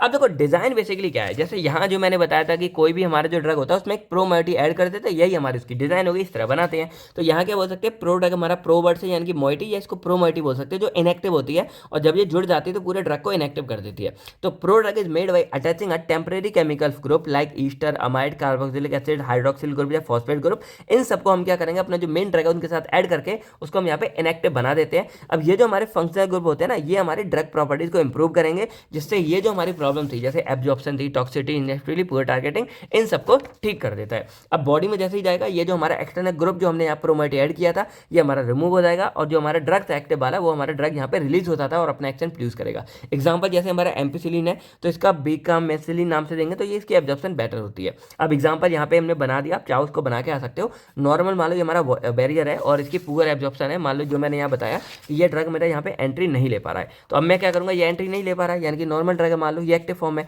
तो मैंने यहाँ पे इसको दे दिया एक प्रोमोटी। अब प्रोमोटी इसके साथ जुड़ गई ना, तो इससे क्या होगा, ये इनएक्टिव हो गया। लेकिन फायदा क्या होगा कि अब ये प्रोमोटी इजीली मेरी यहाँ से क्रॉस कर पाएगी। तो देखो यहाँ मैंने प्रोमोटी लगा के ये पूरा का पूरा बना दिया, ये मेरा बन गया एक प्रो ड्रग, ठीक है, बन गया। अब यहाँ से इजीली क्रॉस करके देखो मेरा यहाँ पे आ गया। अब इसके बाद क्या होगा, एंजाइमेटिक एक्शन लगेगा, यानी कि कहीं भी बॉडी में मेटाबॉलिज्म होगी, और अब क्या होगा, प्रोमोटी मेरा अलग निकल गया और जो ड्रग था वो मेरा अलग आ गया, और ये ड्रग मेरा एक्टिव फॉर्म में है। और देन क्या करेगा, अगर अब इस ड्रग का इस्तेमाल कर सकते हैं हमारी बॉडी कोई भी अपने काम के लिए। तो इस तरह यानी कि बिल्कुल देख के समझ आ रहा है कि कैसा क्या है। ये हमारा बाहर नहीं जा रहा था, हमने दिया तो एक हमारा फायदा हुआ, एब्जॉर्प्शन अच्छी हो गई। ये यहाँ पे गया, उसके बाद मोइटी प्रोमोटी अलग हो गया, ड्रग हमारा बाहर निकल गया, जैसे बोला बेटर एब्जॉर्प्शन के लिए हम इसका इस्तेमाल कर सकते हैं। अब प्रोमोटी के बारे में भी आप एक लाइन लिख के आता ना, मतलब एक पैराग्राफ की क्या होता है। तो एक हमारे ये ग्रुप होता है which is responsible for product, यानी कि यही वो ग्रुप होता है जो हमारे प्रोडक्ट को बनाने के लिए रिस्पॉन्सिबल होता है। अब इसको जो प्रोमोटी हम चूज करते हैं ना, वो हमें आइडियली चूज करनी पड़ती है कि वो हमारा सेफ रहे, यानी कि ऐसा ना हो ड्रग या बाकी को खराब खराब कर दें और रैपिडली एक्सक्रीटेड होता है फ्रॉम द बॉडी, यानी कि बॉडी में जब जाए तो बॉडी में ये बच गया। जैसे हमने क्या बोला कि मेरी बाकी की बॉडी में तो प्रोमोइटी रहेगी, तो ये प्रोमोइटी मेरी बॉडी से एक्सक्रीट आउट होता है, यानी कि इजीली बॉडी से बाहर निकलता है फीसेस की तरफ या फिर यूरिन की तरफ, तो वो भी हमारा काम होता है, इसलिए हम इसका इस्तेमाल करते हैं। ठीक है, इसके बाद the choice of promoiety should be considered with respect to the disease state, यानी कि ये जो हमारी प्रोमोइटी होती है इसको हम चूज कैसे करते हैं, कौन सा ड्रग है उसके बेस पे, किस ड्रग में क्या चेंज करना है उसके बेस पे, या कौन सी बीमारी है उस बेस पे, यानी कि जो प्रोमोइटी है उसको बेसिकली हम अपने ड्रग के अकॉर्डिंग, अपनी डिजीज के अकॉर्डिंग चूज करते हैं कि किसमें क्या करना चाहिए। अब एग्जांपल हम यहाँ पे देख लेते हैं, जैसे मान लो डोपामिन है, मैं आपको पूरा बना के ही दिखा दूंगा। तो ये हमारा डोपामिन का बेसिकली एग्जांपल होता है। अब यहाँ पे दो हाइड्रोक्सिल ग्रुप लगे हुए हैं, एक CH2 है, एक CH2 है, यहाँ पे एक NH2 है। अब ये ना हमारा हाईली पोलर है, यानी कि पोलर है क्योंकि यहाँ पे अमीन ग्रुप भी है और ये दो आपको दिख रहे होंगे। इसके अलावा ये हमारा ब्लड ब्रेन बैरियर को क्रॉस नहीं कर पाता क्योंकि हाईली पोलर है। हम इसमें क्या करते हैं, कार्बोक्सिलिक एसिड को ऐड कर देते हैं। अब ये क्या करेगा, ये हमारा डार्कलिस्ट N की जगह जाके बाइंड कर जाएगा और यहाँ पे इधर कार्बन की जगह यहाँ पे डार्कलिस्ट जुड़ जाएगा, तो ये आपका जुड़ गया।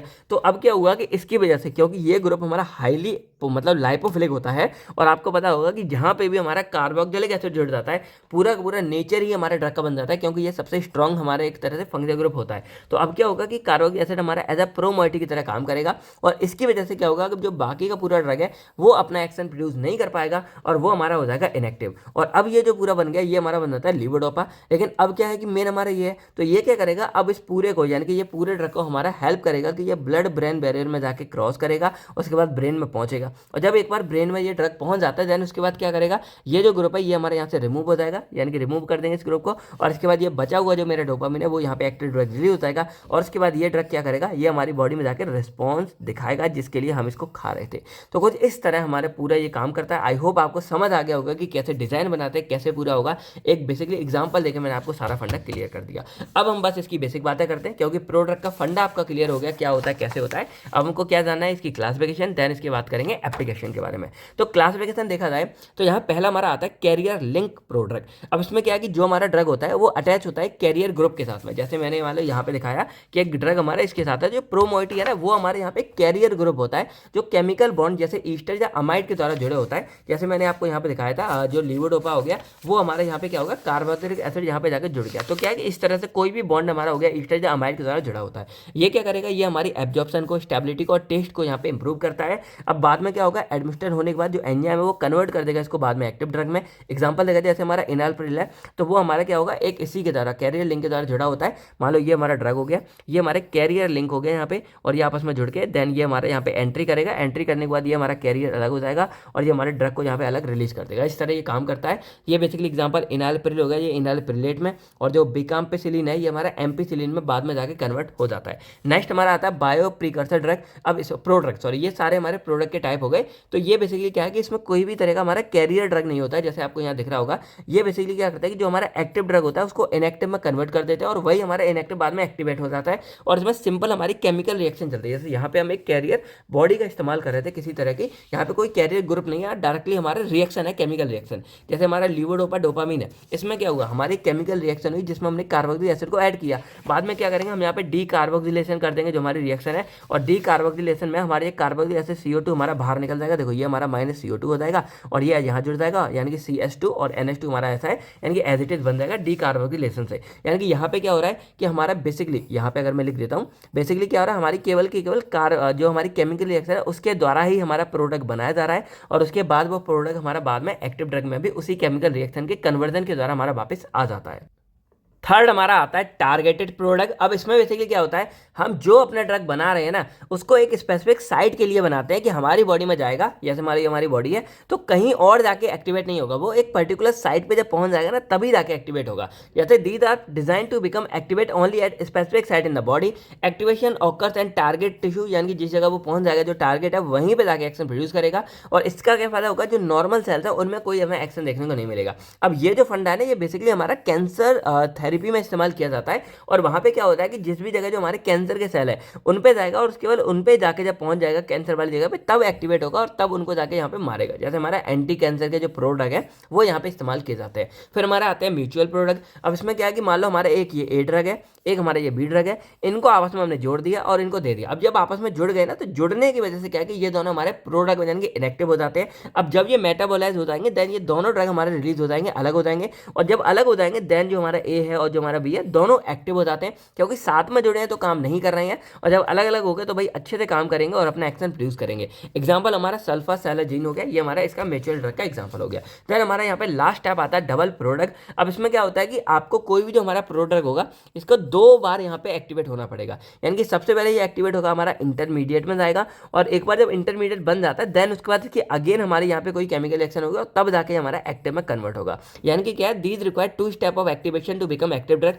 पहले जो कन्वर्जन होगा उसमें वो इंटरमीडिएट बनेगा, और दूसरा जो कन्वर्जन होता है उसमें जाके क्या होगा, वो हमारा एक्टिव ड्रग में फॉर्म होता है। तो इससे हमारे जो बेटर कंट्रोल मिलता है ओवर ड्रग रिलीज, यानी कि ड्रग रिलीज में एक अच्छा खासा हमें वो मिल जाता है। ये हो गए हमारे क्लासिफिकेशन। अगर कभी आता है, ये 5 मैंने लिखे जो आपके लिए मोर देन इनफ है, आप ये करके आराम से आ सकते हो। अब लास्ट हमारा टॉपिक आता है प्रोडक्ट का, एप्लीकेशन ऑफ प्रोडक्ट, यानी कि प्रोडक्ट की बेसिकली हमारी क्या क्या एप्लीकेशन है और हम उसका इस्तेमाल कर ही क्यों रहे हैं, आखिर हम प्रोडक्ट को बना क्यों रहे हैं। तो वैसे तो मैंने आपको बता दिया था कि poor absorption, toxicity, instability, poor targeting, इन सब रीजन से बता रहे थे, लेकिन एप्लीकेशन में भी आपको यही सब लिख के आना पड़ेगा और थोड़ा डिटेल में। जैसे पहला हमारा आता है इंप्रूवमेंट ऑफ बायो अवेलेबिलिटी। अब देखो मैंने क्या बोला कि पुअर एब्जॉर्प्शन, और अगर एब्जॉर्प्शन पुअर होगी तो इसका मतलब क्या है, वहाँ पे जो ड्रग है वो हमारा कम पहुँच रहा है, और अगर ड्रग यहाँ पे कम पहुँच रहा है तो जो हमारी बायो अवेलेबिलिटी है वो भी हमारी कम रहेगी। तो यहाँ पे क्या है कि many drugs are poorly absorb due to low lipid solubility. तो यहाँ पे जो प्रोडक्ट है उससे हम लाइपोफिलिटी बढ़ा सकते हैं और इससे हमारे ड्रग इजीली क्रॉस करेंगे और उनकी एब्जॉर्प्शन हमारी यहाँ पे अच्छी होगी। एग्जांपल जैसे हमारा इनालेप्रिल है, तो वो हमारा क्या करता है, इंप्रूव करता है एब्जॉर्प्शन ऑफ इनालेप्रिलेट,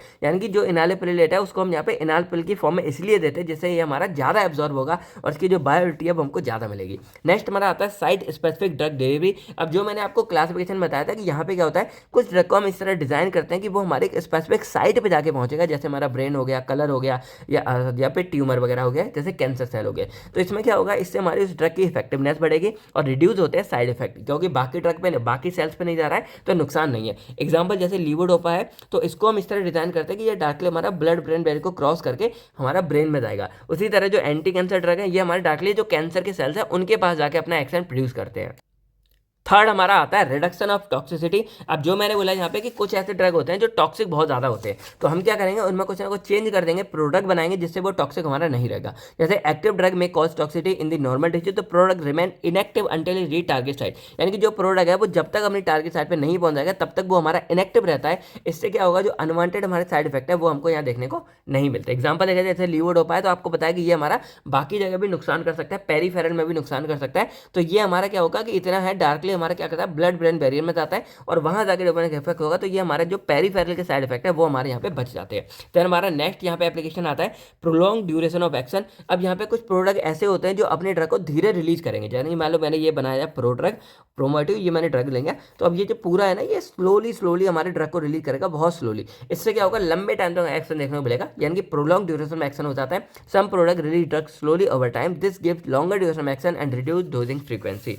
इसके अलावा एग्जांपल देखा जाए जैसे हमारा इनालेप्रिल है, तो ये हमारा स्लोली ग्रेजुअली कन्वर्ट होता है, तो हमें लंबे टाइम तक एक्शन देखने को मिलता है। इसके अलावा प्रोटेक्शन फ्रॉम केमिकल डिग्रेडेशन, यहाँ पे क्या है, कुछ ड्रग हमारे अनस्टेबल होते हैं स्टमक एसिड में, जैसे मैंने बोला कि मान लो ये हमारे पेट में दिए जाएंगे, तो पेट में यहाँ पे क्या होगा कि ये हमारे स्टमक के अंदर क्या होगा, स्टमक एसिड में मतलब डिग्रेड हो सकते हैं, तो हम उनको क्या बनाएंगे, प्रोड्रग बना देंगे। प्रोडक्ट क्या होगा कि ये हमारे ड्रग में जाएंगे, तो जब तक ये अपने प्रॉपर साइड पे ना पहुंच जाए, ये हमारे एक्टिवेट नहीं होंगे, तो जब क्या होगा कि जो एसिड है वो उस ड्रग का कुछ नहीं कर सकता, यानी कि ये प्रिवेंट कर देता है अर्ली डिस्ट्रक्शन ऑफ ड्रग, हमारे ड्रग को जल्दी खराब होना। एग्जाम्पल जैसे हमारा एरिथ्रोमाइसिन है, तो इसको हम एरिथ्रोमाइसिन एस्टोलेट नाम से देंगे, यानी कि ये वाला पूरा लगा देंगे, और इससे जो एसिडिक पीएच है उसमें ये हमारा डैमेज नहीं होता है, यानी कि प्रिवेंट हो जाती है इसकी डिग्रेडेशन। अब लास्ट हमारे यहाँ पे आता है इंप्रूवमेंट ऑफ पेशेंट कंप्लायंसेस, यानी कि प्रोडक्ट ने क्या किया कि जैसे कोई ड्रग है, मान लो ये ड्रग है और ये बहुत ज़्यादा कड़वा हुआ है, तो हम इसमें प्रोमोटी ऐड करके इसके टेस्ट को एनहांस कर सकते हैं, इरिटेशन वगैरह होती है उसको यहाँ पे कम कर सकते हैं। तो इससे क्या होगा, जो हमारा ड्रग है वो ईजियर हो जाएगा उसको लेना, स्पेशली चिल्ड्रंस के अंदर में, और पेशेंट के अंदर बेटर एक्सेप्टेंस हो जाएगी, यानी कि उसको एक्सेप्ट जल्दी किया जा सकता है।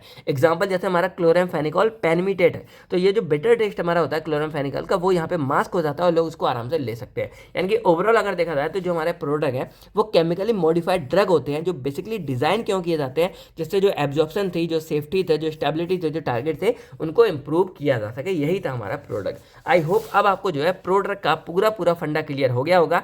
अब अगर आपको कोई भी डाउट है प्रोडक्ट के बारे में तो आप लोग कमेंट करके पूछ सकते हो, और अगर आपको क्लियर है तो अब आपको क्या करना है, कमेंट सेक्शन में प्रो ड्रग को डिफाइन करना है, उसके बारे में बताना है, क्योंकि प्रो ड्रग के बारे में मैंने आपको अच्छे से जो है डिटेल में पूरा कुछ बता दिया है। ठीक है, जो भी पार्ट आता है आप यहाँ पे करके आ सकते हो। अब हम बात करते हैं अपने नेक्स्ट टॉपिक के बारे में। तो अब हम बात करते हैं अपने लास्ट जो हमारा चैप्टर होता है एंटी मलेरियल ड्रग्स के बारे में। अब इसके ऊपर जो क्वेश्चन हमारा आता है क्या आएगा, define and classify anti malarial agent with example, यानी कि एग्जांपल के साथ आपको ये बताना है। इसके बाद इसका बेसिक मैकेनिज्म ऑफ एक्शन बताना है, और जो हमारी सिंथेसिस जैसे क्लोरोक्विन या पैमाक्विन है इनके बारे में बताना है। ये तो हमारा एक जनरल हो गया कि पूरा डिटेल वर्जन आ गया। अब इसके अलावा कई बार शॉर्ट में आता है, जैसे आपको यहाँ बताना है सार ऑफ क्यूनोलिन, जो हमारे इसके ड्रग होते हैं, यानी कि ये दोनों। और इसके अलावा हमारा आता है इटियोलॉजी ऑफ मलेरिया के बारे में, यानी कि जो मलेरिया है वो हमें होता कैसे है। और ये इसलिए भी आता है, देखो यहाँ अलग से दिया हुआ है हमारा इटियोलॉजी ऑफ मलेरिया, और इसका सार ये अलग से दिया हो, बाकी इनके बारे में सिंथेसिस वगैरह आता है। तो ये पूरे हमारे यहाँ पे क्वेश्चन बहुत बार आ जाता है। अब इसको हम यहाँ पे अच्छे से करने वाले हैं, यानी कि अगर देखा जाए तो पूरी यूनिट ही हमारी वैसे बहुत ज्यादा इंपॉर्टेंट है। हमने प्रोडक्ट देख लिया जो सबसे ज्यादा था, देन ये देख लिया, और देन यहाँ पे हमारा क्लोरामफेनिकोल है। यानी कि मैं आपको जो पूरा पढ़ा रहा हूँ ये मोस्ट इंपॉर्टेंट वाला फंडा है, और ये पूरी वीडियो ही आपको जो है अच्छे से यहाँ पे देखनी है। तो अगर हम इसके नाम से समझे, यानी कि यहाँ पे क्या लिखा है, एंटी मलेरियल ड्रग, तो एंटी वर्ड हमारा होता है अपोज करने के लिए, और जो मलेरियल वर्ड है ना वो हमारा मलेरिया के लिए आया हुआ है। यानी कि अगर सिंपल यहाँ देखा जाए तो क्या निकल के आता है कि ये हमारे वो ड्रग्स होंगे जो बेसिकली हमारे इस मलेरिया को या तो प्रिवेंट करेंगे या फिर ट्रीट करेंगे, यानी कि मलेरिया को ओवरऑल खत्म हमें करना होता है। तो अगर हम इसको डिफाइन करें क्या बोल सकते हैं, दीज आर दोज मेडिसिन और drug which are use in the prevention and treatment of malaria, ये वो ड्रग होंगे जो हमारे मलेरिया को या तो बचाएंगे हमें होने से, या हमारे मलेरिया जो बॉडी में हो गया उसको ट्रीट करने में हमारी हेल्प करते हैं। एग्जाम्पल हमारा हो गया क्लोरोक्विन, देन हमारा पैमाक्विन, या इसको प्रीमाक्विन आज का इस्तेमाल होता है, देन हमारा आर्टेमिसिलिन हो गया। अब हमें सबसे पहले क्या जानना है इस मलेरिया के बारे में, यानी कि ये ड्रग हमारे मलेरिया को ट्रीट कर रहे हैं, तो आखिर मलेरिया हमारा होता कैसे है, क्योंकि अगर एक बार हमको मलेरिया के बारे में सारी कहानी समझ आ गई, देन हम जो है इसको आराम से ट्रीट कर सकते हैं। और हमें ये भी जानना है, यानी कि इटियोलॉजी ऑफ मलेरिया, यानी कि मलेरिया हमको हो ही क्यों रहा है, ये बात भी हमको यहाँ पे करनी है, और ये हमारा सिलेबस में भी दिया हुआ है। तो पहले जानते हैं कि मलेरिया हमारा होता क्या है। तो हम सभी लोगों को एक बात पता है, जैसे जब घर में कभी बहुत लोगों का हुआ भी होगा, तो जब बहुत तेज बुखार आ जाता है, हमको हाई फीवर आ जाता है, और हमको ठंड भी लगती है, कभी कभी पसीना भी आता है, तो यही जो कंडीशन होती है ना, इसी को हम यहाँ पे मलेरिया बोल देते हैं। यानी कि मलेरिया सिंपल क्या है, एक हमारा हाई फीवर होता है, जब बॉडी में बहुत तेज बुखार आ जाता है, और वो बुखार हमको ठंड दे के आता है या स्वेटिंग पसीने वगैरह से आता है, वही हमारा मलेरिया होता है। लेकिन ये होता क्यों है, ये भी तो रीजन है। तो मलेरिया तब होता है जब कोई ना कोई मच्छर आकर हमको यहाँ पे काट लेता है, यानी कि जो मच्छर होते हैं ना मॉस्किटो, वो हमको काट लेते हैं। और एक स्पेशल टाइप का मच्छर होता है जिसका नाम क्या है, मच्छरी होती है, ये बोल सकते हैं फीमेल एनोफिलस मॉस्किटो, यानी कि यहाँ पे एक फीमेल होती है, और वही इस पूरे के पूरे मलेरिया के लिए रिस्पॉन्सिबल होती है। तो यहाँ पे क्या होगा कि फीमेल एनोफिलस मॉस्किटो होती है, और ये क्या करेगी, जैसे ही ये मच्छर हमें काटेगा, ये हमारे बॉडी के अंदर क्या करता है, एक पैरासाइट को रिलीज कर देता है, और ये पैरासाइट हमारे प्लाज्मोडियम होते हैं। ये पैरासाइट आप जानते होंगे एक तरह से माइक्रो ऑर्गेनिज्म हमारे हो जाते हैं। तो प्लाज्मोडियम पैरासाइट की जो स्पीसीज होती है ना, वो ये माइक्रो ऑर्गेनिज्म को हमारी बॉडी में छोड़ देते हैं, और ये जो प्लाज्मोडियम है ना, ये हमारी बॉडी में जाके हमको मलेरिया कॉज करते हैं। यानी कि ओवरऑल देखा जाए तो हम बीमार कैसे हो रहे हैं, हम यहाँ पे हैं, हमको मच्छर ने काटा, मच्छर ने काट के हमारे अंदर क्या छोड़ दिया, प्लाज्मोडियम पैरासाइट छोड़ दिया, उसने हमारी बॉडी में जाके सारी रिएक्शन की, और उसके बाद हमारी बॉडी में मलेरिया को कॉज कर दिया। तो इस तरह हम लोग को मलेरिया होता है। यानी कि ये हो गया पूरा बेसिक फंडा मलेरिया के बारे में। अब अगर थोड़ा इसके बारे में बात करें, क्या बोल सकते हैं, it is one of the most wide spread disease cause by a Plasmodium parasite species, यानी कि जो मलेरिया है ना वो हमारी सबसे ज्यादा फैलने वाली बीमारी है, क्योंकि ये मच्छरों की वजह से होती है, और मच्छर जहां भी थोड़ी गंदगी पानी वगैरह कुछ हुआ वहां मच्छर हो जाते हैं। और मच्छर का फैलने का ये भी होता है, मान लो ये मच्छर है, इसने हमको काट लिया तो हमको मलेरिया हो गया, मान लो इन्फेक्टेड था। अब क्या हुआ कि हमारी बॉडी में मलेरिया के सेल है, अब मान लो कोई हमारा शरीफ से मच्छर आ गया जिसके अंदर मलेरिया वाला नहीं है,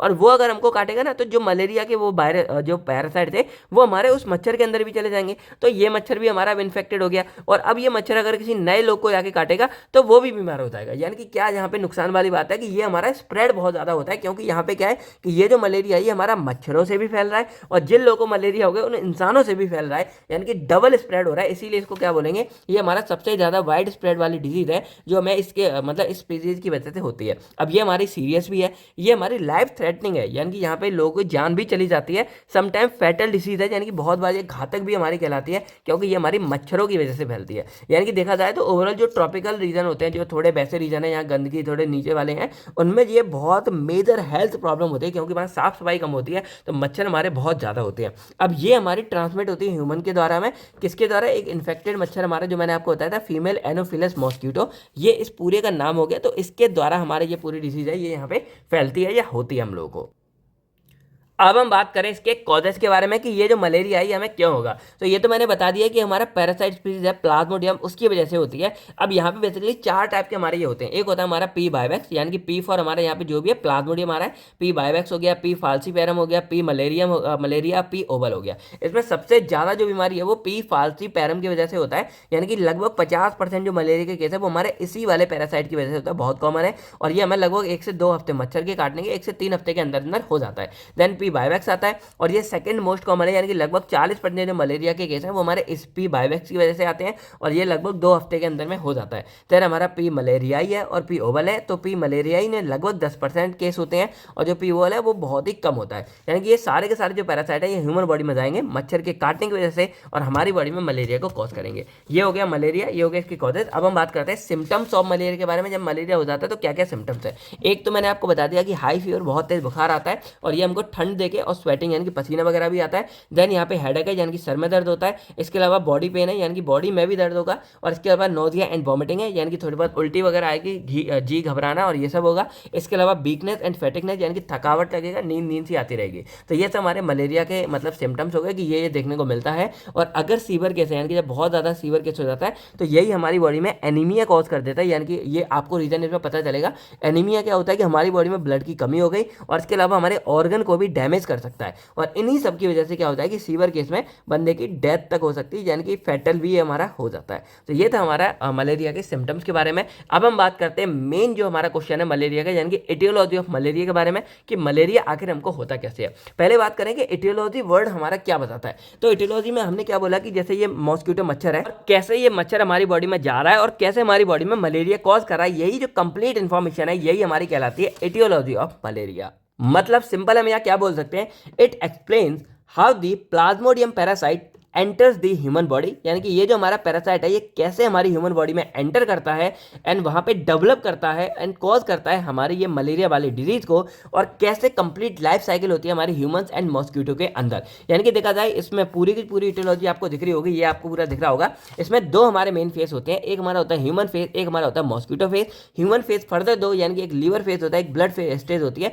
ये दोनों में डिवाइड होता है। अब जो इसके स्टेप्स हैं उनसे पहले मैं क्या करूँगा, ये पूरा आपको समझा देता हूँ, क्योंकि अगर एक बार आपको ये वाला पूरा फंडा क्लियर हो गया ना, पूरे के पूरे मलेरिया या एंटी मलेरिया आपको क्लियर हो जाएगा। सबसे पहले बात करते हैं हम बिल्कुल स्टार्टिंग से। मान लो ये ह्यूमन बॉडी है और ये अभी सेफ है। इसके बाद हमारा मॉस्किटो आता है और ये इन्फेक्टेड है, यानी कि मॉस्किटो के अंदर हमारे यहाँ पे जो पैरासाइट है वो यहाँ पे प्रेजेंट होते हैं, जो हमारे पैरासाइट मेनली रिस्पॉन्सिबल होते हैं हमारे इसके लिए, ठीक है। यानी कि हमारे ये प्लाज्मोडियम पैरासाइट प्रेजेंट होते हैं। अब क्या होगा, ये मॉस्किटो आएगा कोई भी ऐसी जगह पे और मॉस्किटो काटेगा इंसान को। अब जैसे ही किसी भी ह्यूमन को काटेगा उसके अंदर क्या होता है, स्पोरोजोइट्स नाम के एक कुछ हमारे सब्सटेंस मान सकते हो, कुछ छोटे छोटे जीव हैं, उनको यहाँ पे रिलीज कर देता है। और ये स्पोरोजोइट्स क्या होते हैं, हमारी ह्यूमन बॉडी में एंट्री कर जाते हैं ब्लड में, और जैसे ही ब्लड में एंट्री कर जाते हैं ये देन जाते हैं हमारे लीवर के पास में, यानी कि लीवर के पास पहुंच जाते हैं। और लीवर के अंदर जो हमारे लीवर के सेल्स होते हैं ना, उनको हम यहाँ पे हेपेटोसाइट्स बोल देते हैं, जो हमारे लीवर के सेल्स हो गए। तो लीवर के सेल्स के पास पहुंच जाएंगे और लीवर के सेल्स के पास पहुंच के क्या करेंगे, हमारे लीवर को इन्फेक्ट कर देते हैं, यानी कि स्पोरोजोइट्स क्या करेंगे, लीवर के सेल्स में इस तरह से पहुंच जाते हैं। और जब लीवर के सेल्स पे पहुंच जाते हैं देन वहां पे जो हमारे स्पोरोजोइट्स हैं ये अपने आप को मल्टीप्लाई करेंगे, ग्रोथ करेंगे और ये कन्वर्ट करते हैं हमारे सीजोजॉइंट्स में।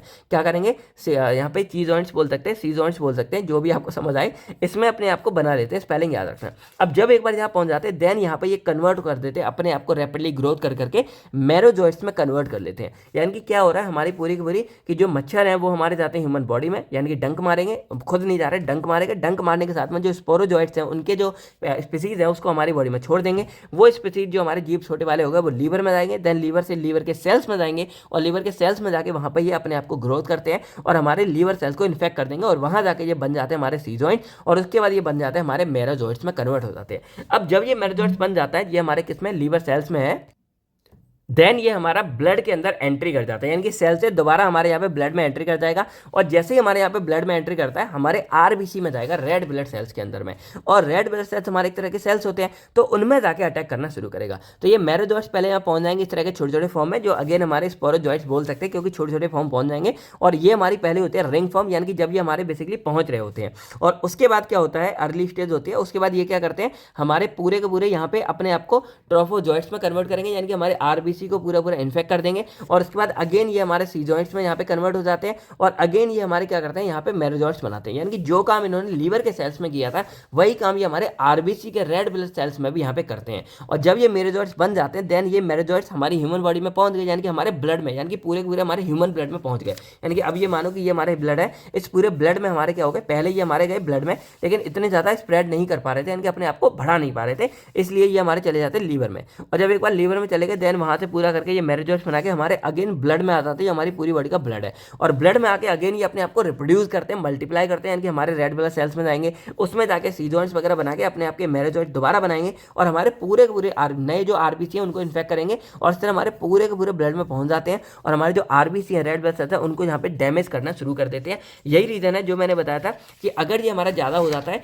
तो हमको यहाँ पे सीवर जो केस है हमारे सिम्टम्स में कि हमको एनीमिया भी कॉज कर सकते हैं, क्योंकि अगर ज़्यादा सीवर केस होगा, ज़्यादा ये होगा तो ये हमारे आरबीसी में आते रहेंगे और हमारे आरबीसी को इन्फेक्ट करके आरबीसी को डैमेज करना शुरू कर देंगे। और अगर आरबीसी डैमेज हो गया तो हमारा ब्लड का जो टोटल अमाउंट है ब्लड सेल्स हैं वो कम हो जाएंगे और हमको एनीमिया देखने को मिलता है। तो इस तरह ये पूरा पूरा करते रहते हैं। तो ये दोनों साइकिल हमारी कहलाती है ह्यूमन फेस वाली साइकिल। अब ये जो ब्लड के अंदर चल रही थी इसको हम यहाँ पे बोलते हैं एरिथ्रोसाइटिक साइकिल या फेस बोलते हैं, क्योंकि ये हमारे रेड ब्लड सेल्स के अंदर यानी कि आरबीसी में चल रही हैं और आरबीसी को हम यहाँ पे एरिथ्रोसाइट्स बोल देते हैं, इसीलिए इस साइकिल को हम यहाँ पे एरिथ्रोसाइटिक साइकिल या एरिथ्रोसाइटिक फेस बोल देते हैं। अब यहाँ पे क्या होता है, ये लीवर फेस है, अब ये हमारी इससे पहले हो रही थी तो इसीलिए हमारी जो ये वाला फेस रहेगा इसको हम यहाँ पे प्री एरिथ्रोसाइटिक फेस बोल देते हैं।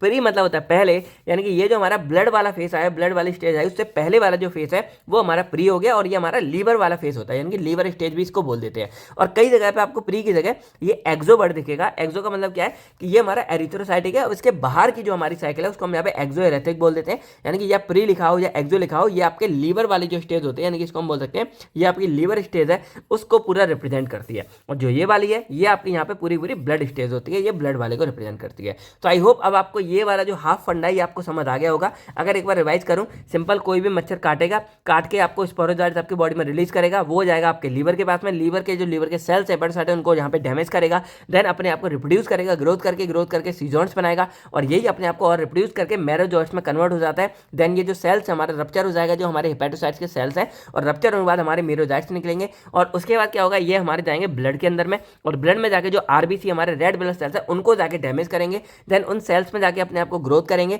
ग्रोथ करके आरबीसी को इन्फेक्ट करेंगे और उसके बाद सीजॉइंट्स बनाएंगे और देन उसके बाद जो हमारे रेड ब्लड सेल्स हैं वो यहाँ पे रप्चर हो जाते हैं, इवन फटते हैं, इसीलिए आरबीसी हमारे डैमेज होते हैं। और यहाँ पे फटने के बाद हमारे यहाँ पे मेरोजॉइट्स रिलीज होते हैं और ये मेरोजॉइट्स क्या करेंगे, जो नए वाले आरबीसी होंगे, एक तो रॉयल चैलेंजर बैंगलोर निकल जाता है, जो न्यू वाले हमारे आरबीसी होंगे उनको जाके ये मेरोजॉइट्स क्या करेंगे, डैमेज करेंगे, यानी कि उनको भी इन्फेक्ट करेंगे और ये साइकिल इस तरह हमारी चलती रहेगी और इधर ये हमारी साइकिल इस तरह चलती रहती है। तो ये हो गया हमारा ह्यूमन वाला। लेकिन अब यहाँ पे इंपॉर्टेंट काम क्या होता है कि कुछ जो हमारे मेरोजॉइट्स होते हैं ना, ये कन्वर्ट हो जाते हैं हमारे ह्यूमन बॉडी के अंदर, जो हमारा ब्लड है उसके अंदर में मेल एंड फीमेल गैमेटोसाइट्स में। अब गैमेटोसाइट्स अगर आपको नहीं बताया, सिंपल इतना समझो कि जो हमारे जेनाइटल या जेनेटिक जो चीज़ें हैं तो रिप्रोड्यूस करने में हेल्प करते हैं, ये वही है, बस ये हमारे किसके हैं, जो हमारे बैक्टीरिया हो गए, जो हमारे पैरासाइट हो गया उनके होते हैं। तो यहाँ पे जो हमारा पैरासाइट्स है उसके मेल एंड फीमेल गैमेटोसाइट्स यहाँ पे बन जाते हैं, यानी कि देख सकते हो कि ये हमारे गैमेटोसाइट्स हो गए, एक ये हमारा मेल हो गया, ये फीमेल हो गया, ये हमारे गैमेटोसाइट्स बन गए। अब यहाँ पे क्या होगा, जैसे ही कोई मच्छर, यानी कि मान लो ये हमारा एक फ्रेश मच्छर है जिसमें कोई इन्फेक्शन नहीं है, वो हमको काटेगा, अगर मान लो हमको काटता है तो आपको बताया वो खून पीता है और खून पीता है और अपनी सलाइवा को हमारी बॉडी में छोड़ता है, यानी कि क्या कर रहा है, खून पी रहा है और जो उनका मच्छर की सलाइवा होती है ना वो हमारी बॉडी में जाती है और यहाँ पे जो स्पोरोजॉइट्स आ रहा है ये हमारा सलाइवा के थ्रू ही आ रहा है, यानी कि जो हमारा मॉस्किटो होती है उसकी जो सलाइवा होती है उसके थ्रू हमारी बॉडी में ये एंटर करता है। तो यहाँ पे क्या करेगा, ब्लड लेगा और ब्लड के साथ में जो मच्छर है उसके साथ में ये जो गैमेटोसाइट्स थे हमारे, जो मेरोजॉइट्स की तरह बन गए थे, कुछ बनते हैं हमारे, वो उस मच्छर के अंदर चले जाते हैं। अब उस मच्छर के अंदर क्या प्रोसेस होगी कि ये जो हमारे गैमेटोसाइट्स हैं मेल और फीमेल वाले, ये यहाँ पर रिप्रोड्यूस करेंगे और जायगोट फॉर्म होगा, यानी कि मच्छर के अंदर सारा कुछ होगा और ये जायगोट क्या करेंगे, यहाँ पे oocytes बनाते हैं और ये oocytes क्या करेंगे, आगे जाके और ज़्यादा स्पोरोजॉइट्स बनाएंगे और ये स्पोरोजॉइट्स हमारे आगे जाकर जो नया वाला मच्छर था उसके अंदर पहुंच जाएगा और देन ये मच्छर किसी जब नए इंसान को काटेगा जो अनइन्फेक्टेड था तो उसके अंदर भी ये जो इन्फेक्शन है ये फैल जाएगा, यानी कि स्पोरोजॉइट्स फैल जाते हैं और इस तरह फिर से ये साइकिल चलती रहती है। बट यहाँ पे लोग बदलते रहते हैं, यानी कि पहले यहाँ पे कोई नया लोग था, उसको इन्फेक्शन हुआ, ये गया और यहाँ जाके इसने उस बंदे के अंदर बन गई। अब कोई नया मच्छर, यहाँ पे नया लोग थे, यहाँ पे पीपल ह्यूमन थे, यहाँ पे कोई नया मच्छर है वो काटेगा तो उसके अंदर भी ये गैमेटोसाइट आ गया, उसके अंदर भी इन्फेक्शन आ गया, और देन जब ये किसी नए वाले बंदे को काटेगा तो उसके अंदर भी आ जाएगा। और यही रीजन है कि जो हमारा मलेरिया है वो इतना ज़्यादा स्प्रेड होता है, यानी कि इतना ज़्यादा हर तरफ मतलब फैल जाता है, क्योंकि वो इस वाली साइकिल पे काम करता है। ये हमारी हो जाती है complete life cycle of malaria, जिसमें 2 फेज थे, पहला ह्यूमन फेज था इस तरह, और ये हमारे यहाँ पे मतलब जो ब्लड है उसको भी डैमेज करता है, यानी ऊपर हमारे लीवर है तो लीवर सेल्स को भी डैमेज करेगा, और ये ब्लड है। और देन यहाँ से हमारा चला जाता है, ये इधर मॉस्किटो में चला गया और यहाँ से चला जाता है मॉस्किटो फेस में, और इस पूरे को हम यहाँ पे मॉस्किटो फेस बोल देंगे, जिसमें जो ये हमारे स्पैरोजोट्स हैं ये हमारे मॉस्किटो के अंदर डेवलप होते हैं, और देन ये जो मच्छर है ये आने वाले नए नए इंसान को यहाँ पे इन्फेक्ट करेगा। तो अब अगर कभी ये वाला टॉपिक आता है, आपको देखो ये तो बना के आनी पड़ेगी, ये बहुत ज़्यादा इंपॉर्टेंट है, और अगर इसको बना के आ गए ना बहुत अच्छे मार्क्स मिलेंगे। बस फिर उसके बाद जो जो 2-4 बात है वो लिख के आनी है। अगर वो ना भी लिख के आ पाओ, शॉर्टकट मारो या खराब कर दो तब भी कोई दिक्कत नहीं है, अगर आप इसको अच्छे से बना के आ जाते हो। अब हम बात करते हैं इसके स्टेप्स के बारे में। पहला हमारा होता है ट्रांसमिशन, जिसको हम इन्फेक्टिव स्टेज बोलेंगे। यहाँ पे वही है कि कोई भी जो हमारा इन्फेक्टेड फीमेल है, यानी कि मैं यहाँ से दिखाता हूँ, कोई भी हमारा इन्फेक्टेड मॉस्किटो फीमेल है वो हमारे क्या करेगा, ह्यूमन को वाइट करेगा, और उसके बाद जो उसके स्पेरोजोइट्स होते हैं उसको इंजेक्ट कर देगा हमारी ब्लड स्ट्रीम के अंदर में यहाँ पे। और ये हो गया हमारा पहला स्टेप ट्रांसमिशन वाला। अब जो स्पेरोजोइट्स होते हैं ना वो इन्फेक्टिव फॉर्म होती है, यानी कि जो मैंने बोला कि जो हमारे पैरासाइट होते हैं प्लाज्मोडियम, उसी का एक इन्फेक्टिव फॉर्म होती है जो इन्फेक्शन को कॉज कर रही है। फिर हमारी सेकंड आती है लीवर स्टेज, यानी कि जो मैंने बोला इस पूरे लीवर के अंदर में, इसको हम यहाँ पे प्री एरिथ्रोसाइटिक या एरिथ्रोसाइटिक, या इसको हम यहाँ पे एक्सो एरिथ्रोसाइटिक भी बोल देते हैं। अब यहाँ पे क्या होगा, जो हमारे स्पेरोजोइट्स होते हैं वो रीच कर जाते हैं, यानी कि लीवर के पास पहुंच जाएंगे उसके बाद कुछ मिनट के अंदर, इवन काटने के कुछ मिनट के अंदर में, और वहां पे जाके जो हमारे लीवर है उनके सेल्स के अंदर में ये हमारे इन्फेक्ट यानी कि पहुंच जाते हैं। तो पहला काम यहाँ पे क्या हुआ, हमारे ये पहुंच गया पूरे ब्लड स्ट्रीम में। दूसरा काम ये हमारे लीवर के सेल्स में पहुंच जाते हैं जो हमारे हेपेटोसाइट्स होते हैं, और जब लीवर में पहुंच जाते हैं देन उसके बाद क्या करते हैं, उसके बाद इसकी थर्ड साइकिल आती है। ये वाला पेज हमारा कहाँ गया, हाँ ये वाला, ये आती है। पहले तो जो हमारे ये है, यहाँ पे मैं आपको लीवर स्टेज पूरा क्लियर कर दूं, लीवर में विद इन मिनट पहुंच जाते हैं, उसके बाद लीवर सेल्स में हेपेटोसाइट्स में पहुंच जाएंगे, और उसके बाद यहाँ पे अपने आप को रैपिडली मल्टीप्लाई करेंगे जो मैंने बोला था, और मल्टीप्लाई करके वो अपने आप को सीजॉन्स में कन्वर्ट करेंगे, और उसके बाद जो सीजॉन्स है ये टूटते हैं, यानी कि ऐसे ब्रेक होंगे, और ब्रेक होने के बाद क्या करेंगे, जो हमारे मेरोजॉइट्स है जो इनके अंदर भरे होते हैं ये हमारे रिलीज होते हैं, और उसके बाद इस और ये जो स्टेज होती है ना जो लीवर वाली है ये हमारी असिम्टोमेटिक है, यानी कि हम लोग को कुछ भी पता नहीं चलता कि हमारे अंदर क्या हो रहा है। और यही रीजन है जो मैंने आपको स्टार्टिंग में बोला था कि ये जो हमारे हैं ये लगभग हमें 1 से 3 हफ्ते या 2 हफ्ते तक मतलब लग जाते हैं इसको होने में, यानी कि हमें स्टार्टिंग में पता नहीं लग पाता है। तो ये हो गया हमारा लीवर स्टेज। देन ये हमारे लीवर के बाद हमारी थर्ड आती है ब्लड स्टेज, और इसको हम यहाँ पे एरिथ्रोसाइटिक फेज या एरिथ्रोसाइटिक स्टेज बोल देते हैं, साइकिल बोल सकते हैं। अब यहाँ पे क्या होगा, ये जो मेरोजॉइट्स है ये हमारे रेड ब्लड सेल्स में एंट्री करेंगे, यानी कि ब्लड में जाकर रेड ब्लड सेल पे एंट्री करेंगे, और वहां पे जाके क्या करेंगे, डेवलप अपने आप को अलग अलग फॉर्म में डेवलप करेगा। जो हमारा पैरासाइट है पहले होती है हमारी रिंग फॉर्म, इसमें क्या है कि हमारी अर्ली स्टेज होती है हमारी पैरासाइट की, यानी कि आरबीसी के अंदर में, और इसमें जो हमारे ये होते हैं जो पूरे आरबीसी है हमारी वो एक तरह से मतलब रिंग फॉर्म में दिखने लग जाती है जो हमारी ये पैरासाइट होते हैं, और ये वहाँ पे क्या करते हैं हमारे हीमोग्लोबिन को खाना शुरू कर देते हैं। यानी कि इसके अंदर हमारा जो हीमोग्लोबिन होता है इसमें 2 अलग अलग पार्ट होते हैं, एक हमारा होता है ग्लोबिन, यानी कि ये मैं यहीं क्लियर कर दूं, और एक हमारा होता है हीम। तो ये क्या करते हैं, जो ग्लोबिन वाला पार्ट होता है उसको यहाँ पे फीड करना शुरू कर देंगे, और फीड करके क्या करेंगे अपने लिए अमीनो एसिड फॉर्म करते हैं, और जो हीम वाला पार्ट है उसको ये कन्वर्ट कर देते हैं अपने हीमोजोइन में, क्योंकि जो हीम है ना वो डेंजर होता है किसी के लिए भी अगर ये हमारा अलग रहेगा, क्योंकि ये हमारा हीम ऐसे आयरन का फॉर्म हो गया। तो इसीलिए क्या करते हैं कि जो हमारे पैरासाइट है वो इस हीम को कन्वर्ट कर देते हैं हीमोजोइन में, जो इनके लिए हेल्पफुल रहता है, यानी कि नुकसानदायक नहीं है। और इस तरह ये क्या करेंगे, जो ये वाली स्टेज है रिंग फॉर्म है, इसमें क्या करेंगे ये पूरे इसको खाना शुरू कर देते हैं और अपने आप को ग्रोथ करना शुरू कर देते हैं। देन हमारी आती है ट्रोपोजाइट, यानी कि ये वाली फॉर्म। अब इसमें क्या है, ये ग्रोइंग स्टेज होती है, यानी कि अब पैरासाइट क्या करेंगे अपने साइज को इंक्रीज करेंगे और खाने को, यानी कि ये जो हमारे खा रहे थे ये अंदर से पूरे इसको खाने को कंटिन्यू करते हैं, यानी कि फीडिंग कंटिन्यू करेंगे। उसके बाद हमारा आता है सीजोइड फॉर्म। अब ये आपको पहले भी जो लीवर वाले में भी ये चलती है कि यहाँ पे क्या होता है कि एक मैच्योरेशन स्टेज होती है, जो हमारे पैरासाइट होते हैं ये अपने आप को मल्टीप्लाई करके बहुत सारे मेरोजॉइट्स को बना चुके होते हैं, ये होती है हमारी सीजोइड फॉर्म। अब उसके बाद फाइनली क्या होगा, जो हमारा आरबीसी का सेल है, यानी कि फाइनली आरबीसी का जो सेल है वो रप्चर होगा, फटेगा, और उसके अंदर से जो न्यू मेरोजॉइट्स है वो हमारे रिलीज होना शुरू हो जाते हैं, और इसीलिए क्या होता है हमारे आरबीसी यहाँ पे डैमेज होते जाते हैं। और यही वो कंडीशन है, यानी कि ये ब्लड वाली स्टेज है ना, यही वो कंडीशन है जब हमको बुखार आता है, क्योंकि हमारे ये आरबीसी कट रहे हैं, फट रहे हैं, हीमोग्लोबिन हमारे खाए जा रहे हैं, हमारे बॉडी में हीमोग्लोबिन कम हो रहा है, तो हमारी बॉडी में ऑक्सीजन की कमी हो रही है, और इन्हीं सब वजह से हमें यहाँ पे ठंड भी लगती है, पसीना भी आता है, और हमको बुखार आता है। यानी कि ये जो लीवर स्टेज वाली सेल है ये हमारी मेन होती है।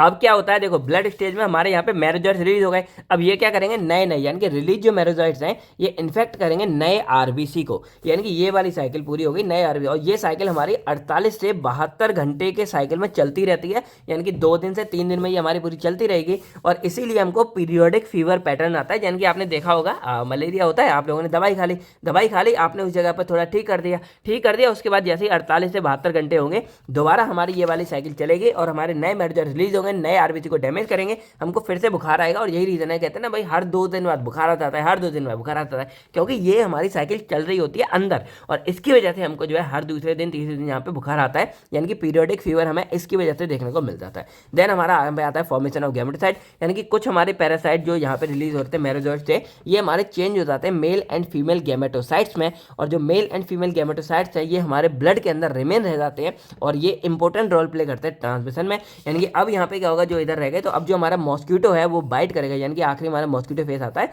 तो मॉस्किटो बाइट करेगा इन्फेक्टेड पर्सन को, जो बोला कि इसको, और इसके बाद जो गैमेटोसाइट्स है उसको टेक यानी कि ले लेगा। और उसके बाद मॉस्किटो के अंदर क्या होगा, गैमेट्स हमारे आपस में फ्यूज होंगे, यानी कि आपस में पता है मेल फीमेल मिलेंगे, यहाँ पे जाइगोट बनेगा, फिर ये हमारे स्पोरोजॉइट्स में कन्वर्ट होंगे। और ये जो हमारे स्पोरोजॉइट्स हैं ये हमारे मूव कर जाते हैं मॉस्किटो की जो सैलावरी ग्लैंड है जो मैंने बोला उसके अंदर में।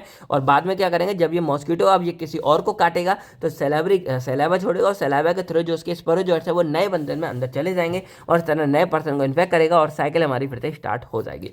तो इस तरह हमारी कंप्लीट जो है मलेरिया की लाइफ साइकिल चलती रहती है, यानी कि यहाँ से कहानी शुरू होगी, हमारी यहाँ तक नए मच्छर को आ जाती है। यानी कि पूरे साइकिल में अगर ओवरऑल देखा जाए क्या हो रहा है, एक नया जो एक मतलब इन्फेक्टेड पर्सन क्या कर रहा है, एक मतलब नॉर्मल पर्सन जो इन्फेक्टेड मच्छर एक नॉर्मल ह्यूमन को इन्फेक्ट बना देता है, और देन वो इन्फेक्टेड ह्यूमन एक नॉर्मल मच्छर को इन्फेक्टेड बना सकता है। यानी कि आप डेविल के पीछे डेविल, आपके पीछे टू मच फन यहाँ पे चल रहा है, और दोनों एक दूसरे को यहाँ पे इन्फेक्टेड करते रहते हैं, और इसीलिए साइकिल हमारी पूरी पूरी चलती रहती है। बस इंपॉर्टेंट फैक्टर है कि यहाँ पे मच्छर और ह्यूमन के बीच एक ये अनकहीं रिश्ता है, अनकहा वो है, उसकी वजह से ये पूरा मलेरिया हमारा चलता रहता है। तो अब हमने क्या किया है कि मलेरिया के बारे में लगभग सारी बातें कर ली कि मलेरिया होता क्या है, कैसे होता है, और एटियोलॉजी हमने अच्छे से समझ ली। अब हम बात करते हैं इसको ट्रीट कैसे करेंगे, और इसके लिए हम इस्तेमाल करते हैं एंटी मलेरिया ड्रग के बारे में। तो डेफिनेशन आप यहाँ लिख के आ जाओगे कि ये हमारे वो ड्रग है। देखो यहाँ पे आपको डेफिनेशन लिखनी पड़ेगी, अगर आप केवल इसके बारे में लिखते हो तो डेफिनेशन यहाँ पे ऐड कर देना, यानी कि दे हमारे वो ड्रग या मेडिसिन होते हैं जो हमारे बेसिकली मलेरिया को प्रिवेंट या ट्रीट करने में हेल्प करते हैं। एग्जाम्पल आपको पता है। अब हम बात करें अगर क्लासिफिकेशन के बारे में, तो जब हम इसको कॉलोजी में पढ़ेंगे तो कुछ अलग तरीके से पढ़ेंगे। अभी हमको बात करनी है मेडिसिनल के अकॉर्डिंग, तो यहाँ पे हम बात करते हैं इसके स्ट्रक्चर के अकॉर्डिंग। तो यहाँ पे हम बेसिकली इसको 3 पार्ट में, यानी कि 2 मेन हमारे होते हैं। पहला हमारा होता है क्विनोलिन, दूसरा हमारा होता है विगोनाइट एंड डाईहाइड्रोट्राइजिन, और थर्ड हमारे कुछ मिसलिनियस कंपाउंड होते हैं। सबसे इंपॉर्टेंट हमारा यही पहला वाला होता है, जिसमें हमारे 4 अलग अलग पार्ट होते हैं। पहले आता है सिंचोना एल्कलॉइड्स, यानी कि ये हमको एल्कलॉइड से प्राप्त होगा, जैसे हमारा क्विनिन सल्फेट हो गया। देन हमारा आता है 4 अमीनो क्विनोलिन्स, यानी कि इसमें 4 क्विनोलिन की जो रिंग होती है उसकी 4th पोजीशन पे अमीनो ग्रुप लगा होगा, तो ये हमारा 4 अमीनो क्विनोलिन्स हो गया। इसमें हमारा ड्रग आता है क्लोरोक्विन या हमारा एमोडिक्विन या मेफ्लोक्विन, जिसमें क्लोरोक्विन हमारा बहुत ज़्यादा इंपॉर्टेंट हो गया। देन हमारा आता है 8 अमीनो क्विनोलिन, यानी कि जो हमारा क्विनोलिन्स की रिंग होगी उसमें 8th पोजीशन पे हमारा अमीनो ग्रुप लगा होगा, साथ में और ग्रुप। इसमें हमारा एग्जांपल आ गया पेमाक्विन या प्रिमाक्विन हो गया, ये हमारा स्टार वाला ड्रग हो गया। देन हमारा आता है 9 अमीनो एक्रीडेंस, यहाँ पे एक्रीडेंस वाले उस पर 9 लगा होगा, जैसे हमारा क्विनाक्राइन HCl आ गया, तो ये हमारे ड्रग हो गए, ये सबसे ज़्यादा इंपॉर्टेंट है। देन हमारे यहाँ पे बिगुनवान आता है, तो एक हमारा होता है साइक्लोग्वेनिल और एक हमारा होता है प्रोग्वेनिल, और ये दोनों एक दूसरे के प्रो ड्रग होते हैं। देन ये हमारा प्रो ड्रग होता है इसका। देन कुछ मिसलिनियस कंपाउंड में हमारा पायरीमीथामाइन आता है, आर्टिस्यूनेट आता है, आर्टीमीथर आता है, एटोबोक्विनाइन आते हैं। ये हमारे कुछ अलग अलग टाइप के ड्रग हो गए। अब हमको बस एक एक करके इनके बारे में बात करनी है, और सबसे इंपॉर्टेंट हमें क्विनोलिन्स के बारे में बात करनी है। तो अगर हम बात करें इसके बारे में, तो ये हमारे एंटी मलेरियल ग्रुप का मतलब ड्रग का एक ग्रुप होता है, जिसमें बेसिकली हमारी क्या होती है, क्विनोलोन की रिंग होती है उसके केमिकल स्ट्रक्चर में। अब ये क्या करता है, जो ब्लड का स्टेज होता है, यानी कि अब आपको वही मैंने बोला ना, अगर आपको एक बार ये समझ आ गई होगी आप सारा करके आ जाओगे। तो ये जो हमारी पूरी आपको रिंग दिख रही होगी, ये ब्लड स्टेज था हमारा, यानी कि ब्लड स्टेज था। इसमें जाके ये जो क्विनोलॉन्स होते हैं ये अपना एक्शन प्रोड्यूस करेंगे मलेरिया पैरासाइट के लिए। एग्जांपल हमारा क्लोरोक्विन हो गया, क्विनिन हो गया और प्रिमाक्विन हो गया। अब यहाँ पे जो क्विनोल की रिंग है ये कुछ इस तरह की बेसिक रिंग होती है, यानी कि एक हमारी बेंजीन और एक पायरिडीन है, इनको मिला के हमारी जो क्विनोल की रिंग इस तरह बन जाती है। ठीक है, तो ये आपको क्लियर हो गया। अब हमको क्या करना है, एक एक करके ड्रग के बारे में बात करेंगे और उसी में आगे की कहानी समझेंगे। तो पहला हमारा आता है यहाँ पे क्विनिन सल्फेट। अब क्विनिन सल्फेट हमारा सिंचोना बार्क के द्वारा प्राप्त होता है और ये एक हमारा एल्कोलाइट्स होता है।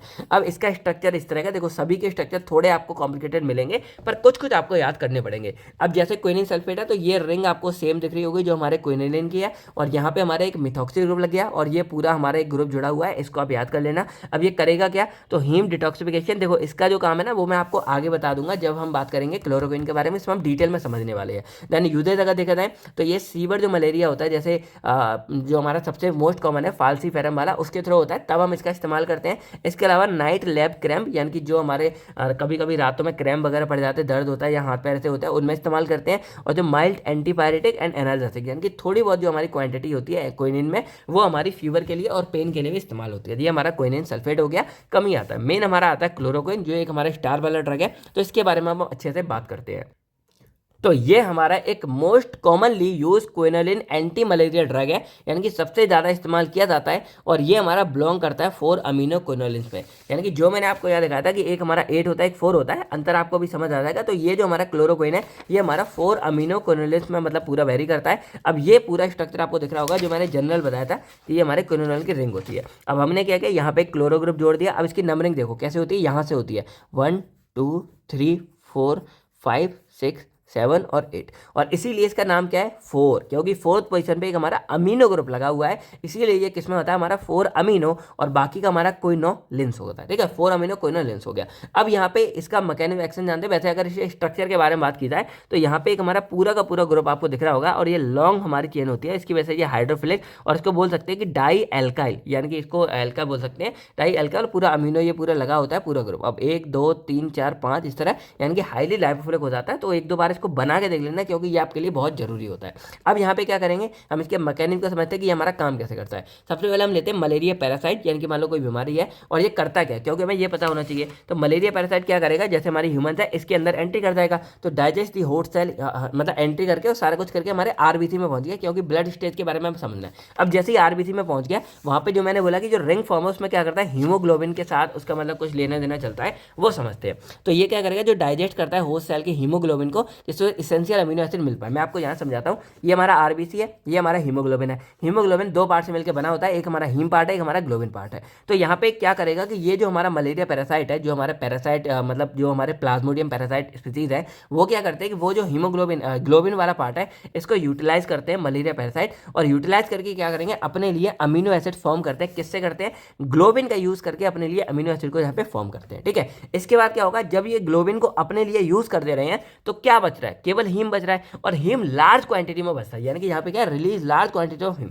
अब ये हीम ना जो हमारे मलेरिया पैरासाइट है, क्योंकि ये हमारे एक स्पीसीज है, इनके लिए जान के एक तरह से क्या है, ये भी हमारे लिविंग ऑर्गेनिज्म है, जैसे हमारे बैक्टीरिया होते हैं उसी तरह के हैं। तो ये हमारे लिए क्या डेंजर होता है हीम। तो अगर हीम क्या होता है कि अगर हमारा इकट्ठा हो जाता है, यानी कि जो हीम है अगर वो हमारा एक्यूमुलेट हो जाता है हमारे मलेरिया पैरासाइट के अंदर में, तो ये हमारे रेड ब्लड सेल्स को और इवन जो हमारा पैरासाइट है इन दोनों को डैमेज कर सकता है, क्योंकि अकेला जो हीम होता है वो टॉक्सिक होता है। अगर जो हीम है हमारे यहाँ पे एक्यूमुलेट होता चला गया तो हीम हमारे लिए डेंजर होता है। तो उसी के लिए क्या होता है कि जो हमारे मलेरिया पैरासाइट होते हैं वो एक एंजाइम लगाते हैं हीम पॉलीमरेज, और वो क्या करते हैं, इस हीम को कन्वर्ट कर देते हैं हीमोजॉइन में, और ये जो हमारा हीमोजॉइन बन जाता है ये हमारा प्लाज्मोडियम जो पैरासाइट होते हैं उनके लिए डेंजर नहीं होता है, और वो इससे मतलब उन्हें कोई दिक्कत नहीं होती है। तो इससे क्या होगा, जो हमारे यहाँ पे मलेरिया पैरासाइट है, यानी कि मलेरिया पैरासाइट है, ये इस आरबीसी में ग्लोबिन का इस्तेमाल भी कर लेते हैं, और ये जो हमारा हीम है इसको कन्वर्ट कर देते हैं हीमोजॉइन में, और उससे कोई नुकसान भी नहीं होता है। इस तरह हमारा सारा काम चल रहा होता है। यानी कि यहाँ पे क्या है कि जो पैरासाइट पॉलीमरेज है ये हीम को नॉन टॉक्सिक हीमोजॉइन में कन्वर्ट कर देते हैं,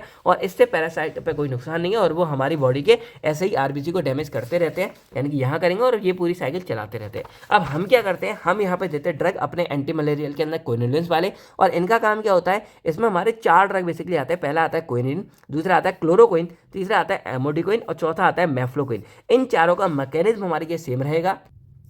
तो ये हमारे क्या करते हैं कि जो हीम पॉलीमरेज है इस एंजाइम को जाके यहाँ पे पूरा रोक देते हैं, ब्लॉक कर देते हैं, और अगर एक बार ये ब्लॉक हो गया तो अब जो हमारा हीम है वो हीमोजॉइन में कन्वर्ट नहीं हो पाएगा, और जब कन्वर्ट नहीं हो पाएगा तो हीम हमारा जो है इस जो हमारे आरबीसी है इसके अंदर इकट्ठा होना शुरू हो जाएगा।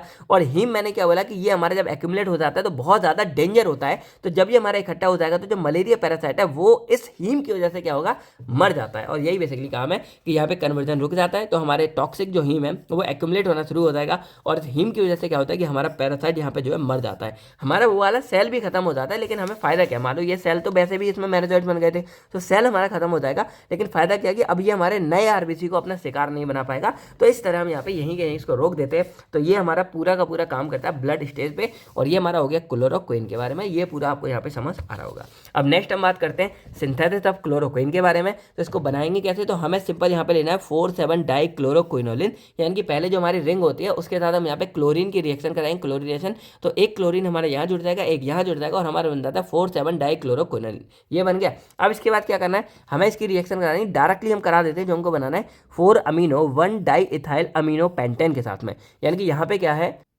कि हमारी एक लॉन्ग चेन है। अब देखते ये मैंने यहाँ पे CH2 का 3 लिख दिया ना, इसका मतलब ये होता है कि जैसे ये एक हो गया, फिर हमारा CH2, फिर हमारा CH2, फिर हमारा CH2, और ये 3 है। तो इस तरह होता है, ऐसा नहीं है कि आप CH2 को 3 करने लगो मैथ वाला, ऐसे नहीं होता, ये होता है। अब यहाँ पे ये जुड़ा हुआ है, यहाँ पे जो जुड़ा हुआ है। अब इसके अकॉर्डिंग क्या है, हमारा नाम क्या है, 4 amino 1 di ethyl amino pentane, यानी कि 1 नंबर से। तो हमारी नंबरिंग यहाँ से शुरू होगी क्योंकि ये स्टार्टिंग है। तो देखो कैसे चलेगी, 1 2 3, और चौथी हमारी ये है। अब चाहो तो 5वीं आप यहाँ पे भी जोड़ सकते हो पूरा का पूरा, क्योंकि ये सीधी चैन बन गया। अब नाम कैसे करेंगे, तो आपको बताया कि ये हमारे बड़े हैं तो स्टार्ट यहाँ से करेंगे, लेकिन हमें लिखना क्या होगा, अमीनो को पहले, ये आपने सेकंड सेम में मतलब नंबरिंग पढ़ी होगी। तो हम यहाँ पे क्या लिखेंगे, 4th पोजीशन पे अमीनो ग्रुप है तो 4th अमीनो, फिर 1 पोजीशन पे 2 इथाइल ग्रुप लगे हुए तो 1 इथाइल, और ये पूरा हमारा क्या है अमीनो, क्योंकि अमीनो यहाँ के लिए आ गया, पूरा हमारा क्या पेंटेन है, तो यहाँ पे पूरा पेंटेन लिख देंगे। तो नाम क्या बन गया, 4 अमीनो 1 डाइथाइल अमीनो पेंटेन। अब इसकी रिएक्शन यहाँ कराएंगे। अब ये करेगा क्या, तो बस 4th पोजीशन, क्योंकि ये हमारा क्या 4 अमीनो है, तो बस इसकी जगह ये Cl हटेगा,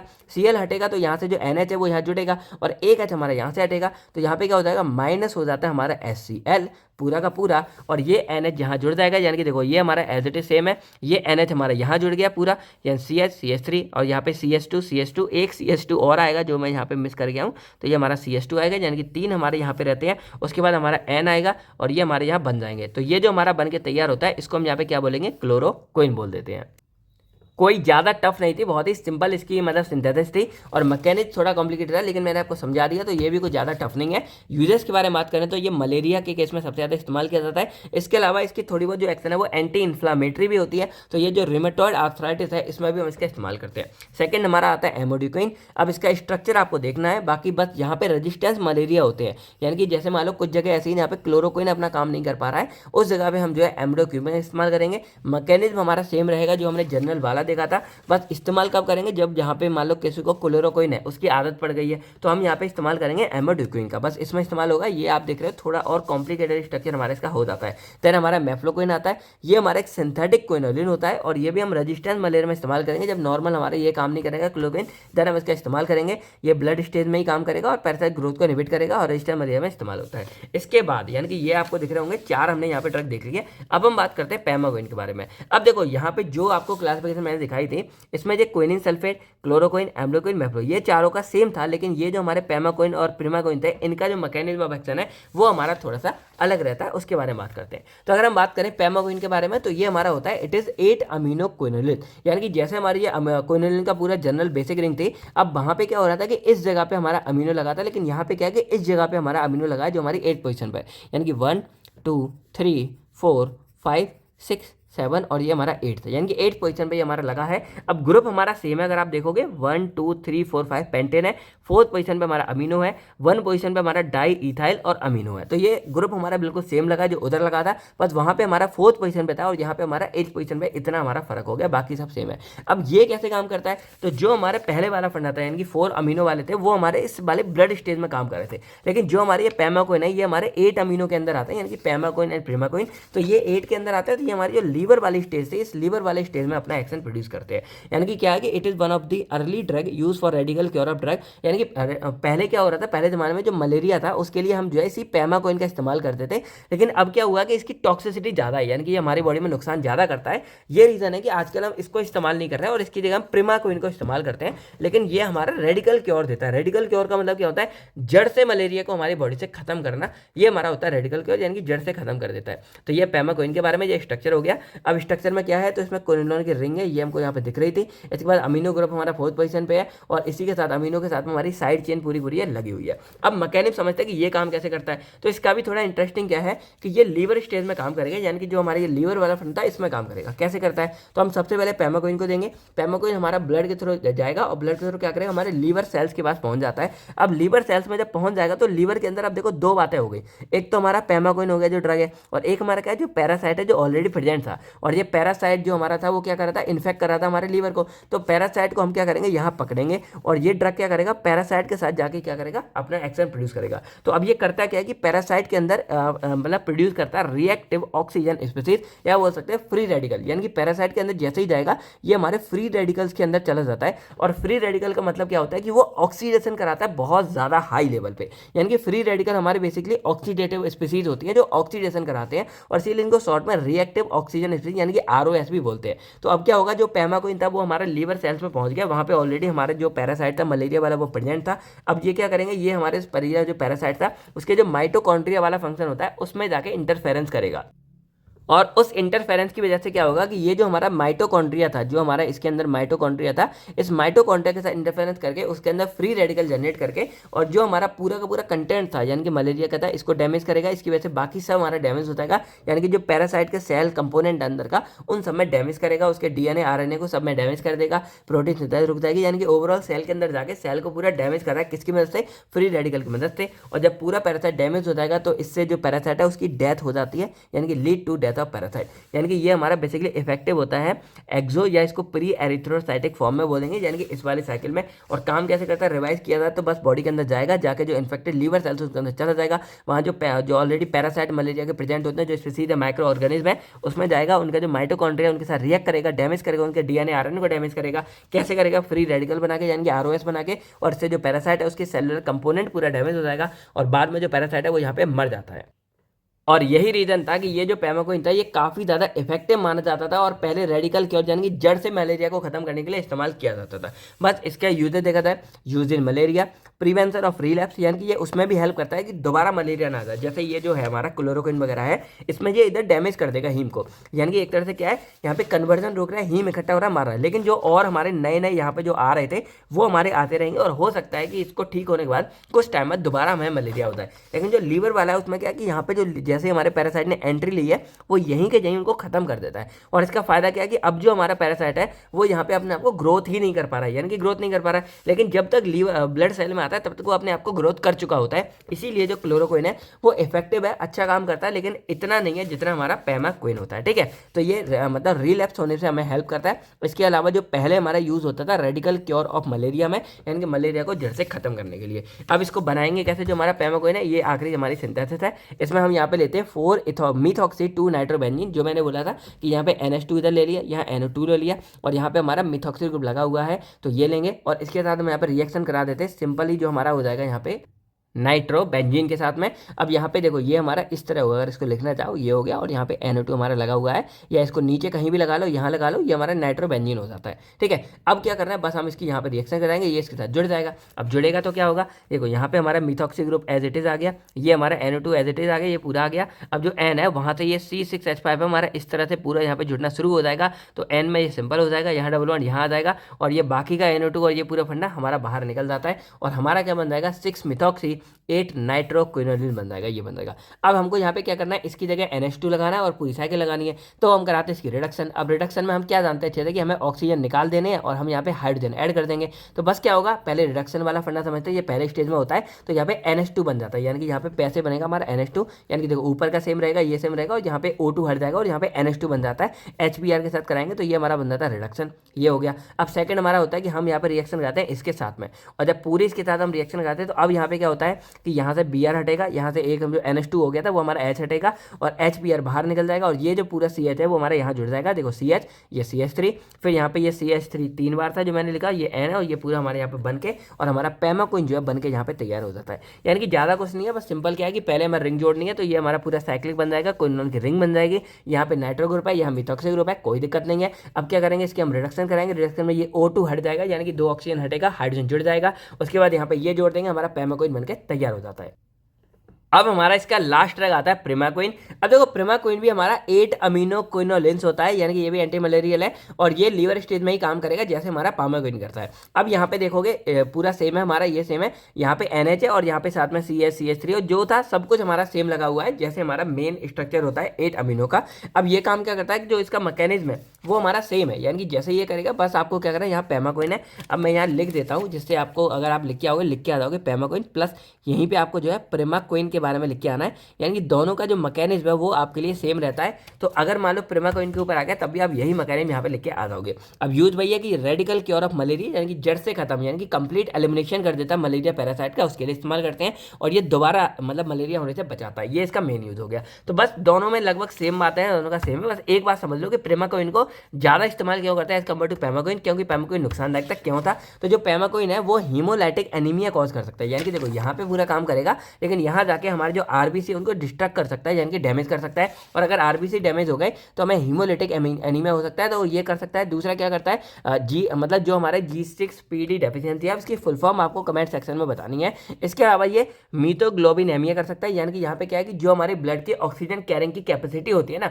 उसको ये कम कर सकता है पैमाक्विन, इसीलिए जो है पैमाक्विन का इस्तेमाल कम करते हैं। वहीं जो पैमाक्विन है वो लार्जली इसीलिए हमारा रिप्लेस किया गया है प्रिमाक्विन के साथ में, क्योंकि प्रिमाक्विन हमारा ये सब काम कम करता है। देखो थोड़ा बहुत तो जो मैकेनिज्म वो होगा लेकिन बहुत ही कम माइनर सा नुकसान करता है, इसीलिए जो है पैमाक्विन की जगह जो है लार्जली हमारा जो है प्रिमाक्विन का इस्तेमाल किया जाता है। तो अब हम बात करते हैं सार ऑफ क्विनोलिन्स के बारे में। अब देखो यहाँ पे जो सार है ना वो दो तरीके से हो सकता है, मैंने यहाँ पे लिखा कंबाइंड है, बट यहाँ पे ये दोनों स्ट्रक्चर अलग अलग बना दिए। यानी कि पहली कंडीशन वही थी जब हमारे 4th पोजीशन पे एक अमीनो ग्रुप लगा हुआ था NH और उसके साथ में हमारी जो साइड चेन थी वो जुड़ी हुई थी, ये हमारे हो जाते 4 अमीनो क्विनोलिन। एग्जांपल हमारा क्लोरोक्विन था। एक हमारे होते हैं जब 8th पोजीशन पे हमारा अमीनो ग्रुप लगा होता है और इसके साथ में हमारा कोई भी एल्काइल की चेन लगी होती है, ये हमारे हो जाते हैं 8 अमीनो क्विनोलिन्स वाले। तो एक तो ये फंडे हो गए दो अलग अलग स्ट्रक्चर और इसी के बेस पे समझ सकते हैं। बाकी अगर जनरल स्ट्रक्चर देखा जाए तो ये पूरी हमारी रिंग होती है, आपको दिख रही होगी, दोनों में सेम है, बस एक में 4th पोजीशन पे होता है NH ग्रुप का, एक में 8th पे होता है। इसके अलावा जो 7th पोजीशन है यहाँ पे हम क्लोरो ग्रुप लगा सकते हैं, जो 4 अमीनो वाले इसमें क्लोरो लगा होता है और इसमें हमारा जो ये 8 पोजीशन वाले इसमें यहाँ पे मिथॉक्सी लगा होता है। तो बस ये दो डिफरेंस होते हैं, यानी कि यहाँ पे इधर क्लोरो लगा है जो हमारा 4 अमीनो है और यहाँ पे इधर हमारा मिथॉक्सी लगा होता है जो हमारा ये 8 अमीनो वाला है, और बाकी आपको यहाँ सबको सेम दिख रहा होगा।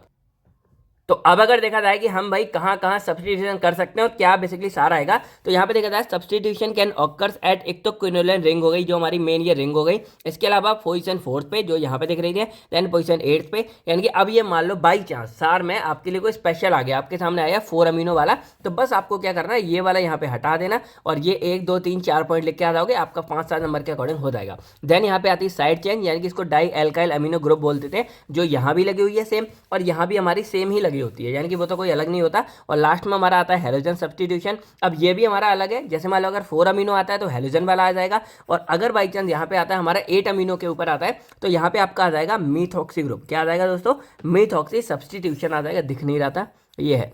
तो इस तरह बस आपका यहाँ पे दो तरीके से पूरा सार बन जाएगा इसी में कंबाइंड में। बस चेंजेस क्या रहेंगे, अगर 4th वाला आया है तो ये पॉइंट कट कर देना, 8 वाला आया है तो ये पॉइंट कट कर देना, और अगर 4th वाला आया है तो आप ये हेलोजन लिखना और 8th वाला आया है तो यहाँ पे मिथॉक्सी लिख देना, काम हो गया। अब बस एक एक करके सभी के बारे में लिखना है। तो क्विनोलिन रिंग के बारे में बात करें तो ये तो न्यूक्लियस हमारा सबसे मस्ट है भाई, इसी की वजह से हर एक ड्रग का नाम हमारा ये पड़ा है, तो ये तो हमें एंटी मलेरियल एक्टिविटी के लिए चाहिए ही। और ये कहाँ हेल्प करती है, जो हमारा पैरासाइट होता है उसके साथ बाइंड करने में हमें हेल्प करती है। और अगर इसमें कोई भी मेजर चेंजेस हम करते हैं तो हमारी एक्टिविटी जो है यहाँ पे रिड्यूस हो जाती है, इसीलिए हमें जो है इस रिंग में कोई मेजर चेंज नहीं करना है। जो 2-4 चीजें जुड़ी हुई हैं बस ये जुड़ी हैं, बाकी हमारा सब ठीक है। नेक्स्ट हमारा आता है सब्स्टिट्यूशन एट पोजीशन 4। अब ये हमारा बेसिकली 4 अमीनो क्विनोलिन्स के लिए होता है। तो यहाँ पे अमीनो ग्रुप जो हमारा 4th पोजीशन पे प्रेजेंट होता है वो हमारे लिए मस्ट है, यानी कि बहुत ज्यादा इंपॉर्टेंट होता है, यहाँ प्रेजेंट होता है, इसेंशियल है। अब ए इंक्रीज करता है हमारी एक्शन किसके लिए, ब्लड स्टेज पैरासाइट के लिए, यानी कि अगर 4th पोजीशन पे लगा है तो ब्लड स्टेज पैरासाइट के लिए, 8th पे लगा है तो लीवर स्टेज के लिए। अब इसमें जो साइड चेन हमारी लगी होती है वो भी इस पोजीशन के लिए अटैच रहती है, वो भी बहुत इंपॉर्टेंट है क्योंकि वो पोटेंसी को दर्शाती है। यानी कि सिंपल क्या समझ आ रहा है, ये तो इसेंशियल है, इसके बिना तो कंपाउंड चलेगा नहीं, लेकिन जो ये साइड चेन है ना ये हमारी एक्टिविटी को बताती है, यानी कि पोटेंसी को। अगर ये जितनी ज्यादा होगी उतनी ज्यादा हमारी ताकत होगी, जैसे क्लोरोक्विन में ये लगी होती है तो हमारे क्या पोटेंट होता है सब्सटेंस, और अगर इसमें कुछ भी हम मॉडिफिकेशन करते हैं तो ये हमारी पोटेंसी को अफेक्ट कर सकता है। एग्जाम्पल जैसे हमारा क्लोरोक्विन हो गया तो इसमें 4 अमीनो क्विनोलिन्स का मेन ड्रग हो गया, जिसमें हमारे 4th पोजीशन में ये पूरा लगा होता है, और ये हमारे लिए बहुत ज़्यादा इसेंशियल होता है। ये हो गया सब्स्टिट्यूशन पोजीशन 4, यानी कि ओवरऑल मैं एंड में बताऊंगा। देन आता है सब्स्टिट्यूशन एट पोजीशन 8, इसमें 8 अमीनो कोरिडोन्स हो गया। अब जो अमीनो ग्रुप है 8th पोजीशन पे जो आपको यहाँ पे दिख रहा होगा, ये भी हमारे लिए इसेंशियल होता है और ये बेसिकली लीवर स्टेज वाले फंडे के लिए इसेंशियल है, यानी कि लीवर स्टेज पे जाके ये काम करेगा। और ये क्या है, these drug act on dormant parasite, यानी कि ये वो ड्रग है जो एकदम स्टार्टिंग मतलब हुआ है उसी पे जाके करेगा और जड़ से खत्म कर देता है वहीं के वहीं। इसीलिए ये हमारा रेडिकल क्योर ऑफ मलेरिया में इस्तेमाल होता है और ये हमारा जो ब्लड वाला था उसमें लेस इफेक्टिव होता है। एग्जाम्पल जैसे हमारा प्रिमाकोइन हो गया या पेमाकोइन हो गया, ये हमारा एक 8 अमीनो कोरिडोन्स का हो गया। मतलब ये समझ आ रहा है कि जो 8th पोजीशन पे ये भी हमारे लिए बहुत ज़्यादा इसेंशियल है। देन आती है साइड चेन के बारे में। अब ये साइड चेन हमारी पोजीशन 4th पर भी है और इसके अलावा यहाँ पे ये भी लिख सकते हैं कि position 4th and eight position 8, यानी कि दोनों पे है हमारी, ये है दोनों पोजीशन पे। ये वाली पूरी की पूरी रिंग आपको दिख रही हो, सॉरी ये पूरा का पूरा साइड चेन दिख रही होगी, ये दोनों पे लगी होती है। और ये साइड चेन में बेसिक जो नाइट्रोजन हमारा प्रेजेंट होता है NR2, और ये बहुत ज़्यादा मतलब एक तरह से मान सकते हैं कि पोटेंसी के लिए हेल्पफुल होता है और help in accumulation inside parasite. और यही क्या करता है कि कोई भी जो हमारा पैरासाइट है उसके अंदर एक्यूमुलेट होने में हेल्प करता है किसी भी ड्रग को, इस वाले को या फिर इस वाले में। Length and structure of chain are important, जो इसकी लंबाई है और जो इसकी पूरी चेन बनी हुई है ये इसेंशियल है। अगर इसको हम छोटा या बड़ा करेंगे तो इससे एक्टिविटी घट जाएगी। यही रीजन है आपने जितने भी अभी ड्रग देखे थे उनमें ये बराबरी थी, यानी कि एग्जैक्टली हमारी यही वाली चेन थी। और यहाँ पे जो CS2 और CH2 था ये भी हमारे 3 ही थे, ना कहीं पे कम था ना कहीं पे ज़्यादा था, क्योंकि अगर कम ज़्यादा करते तो एक्टिविटी डाउन हो जाएगी। तो साइड चेन हमारे दोनों के लिए इंपॉर्टेंट थी, वो भी हमने यहाँ देख लिया। अब लास्ट में हमारा आता है हेलोजन सब्स्टिट्यूशन। तो जो हमारा क्लोरीन प्रेजेंट होता है पोजीशन 7, ये एक्टिविटी को इंक्रीज करता है, लाइपोफिलिसिटी को बढ़ाता है और पेनिट्रेशन को बढ़ाता है। जैसे क्लोरोक्विन के पास 7 क्लोरो ग्रुप होता है।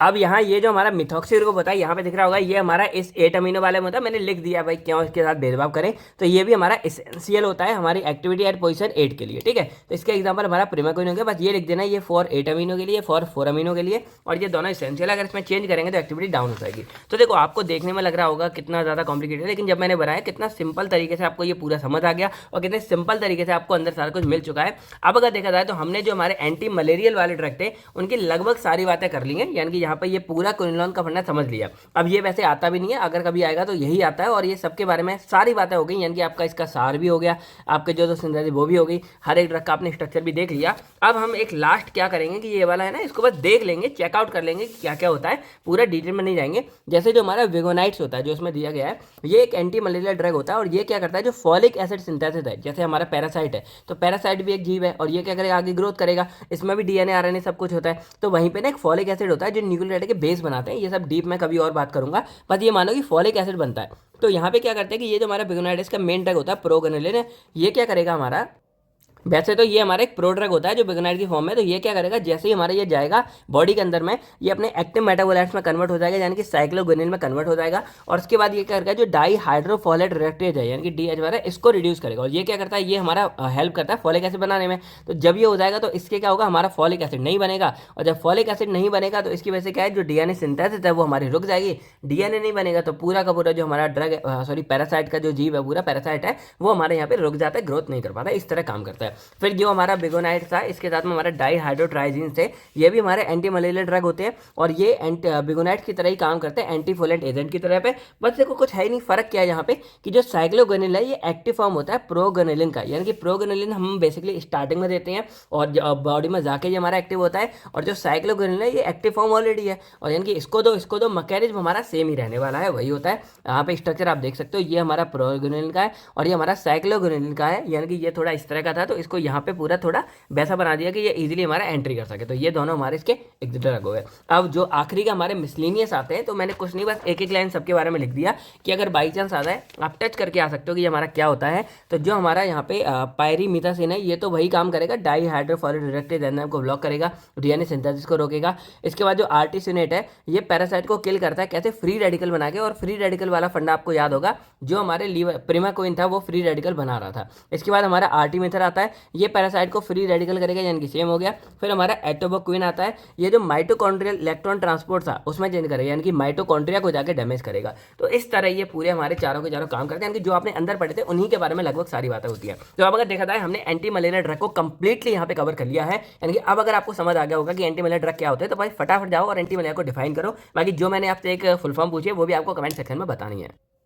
तो यही था दोस्तों हमारी पूरी की पूरी मेडिसिनल केमिस्ट्री थर्ड की यूनिट सेकंड के बारे में। यानी कि अब अगर देखा जाए हमने अपनी पूरी की पूरी यूनिट को वन शॉट कवर कर लिया है। अब कितने बच्चे ऐसे थे जो लगातार यहाँ तक देख रहे थे, बाकी आपको वीडियो कैसी लगी, समझ आया सारा कुछ कि नहीं आया, और अगर ऐसे समझ आता है तो हम कुछ इस तरह आपको जल्दी जल्दी जो है वीडियो प्रोवाइड करते रहेंगे। तो यही था दोस्तों इस वीडियो में। मिलता हूँ मैं आपसे बता नेक्स्ट वीडियो में। आप लोग क्रैश कोर्स में जाकर इनरोल करके सारा कुछ वहाँ पर चेकआउट कर सकते हो। तब तक के लिए अपना और अपनी फैमिलीज का ध्यान रखेगा। बाय बाय दोस्तों, जय Hind, all the best for exam.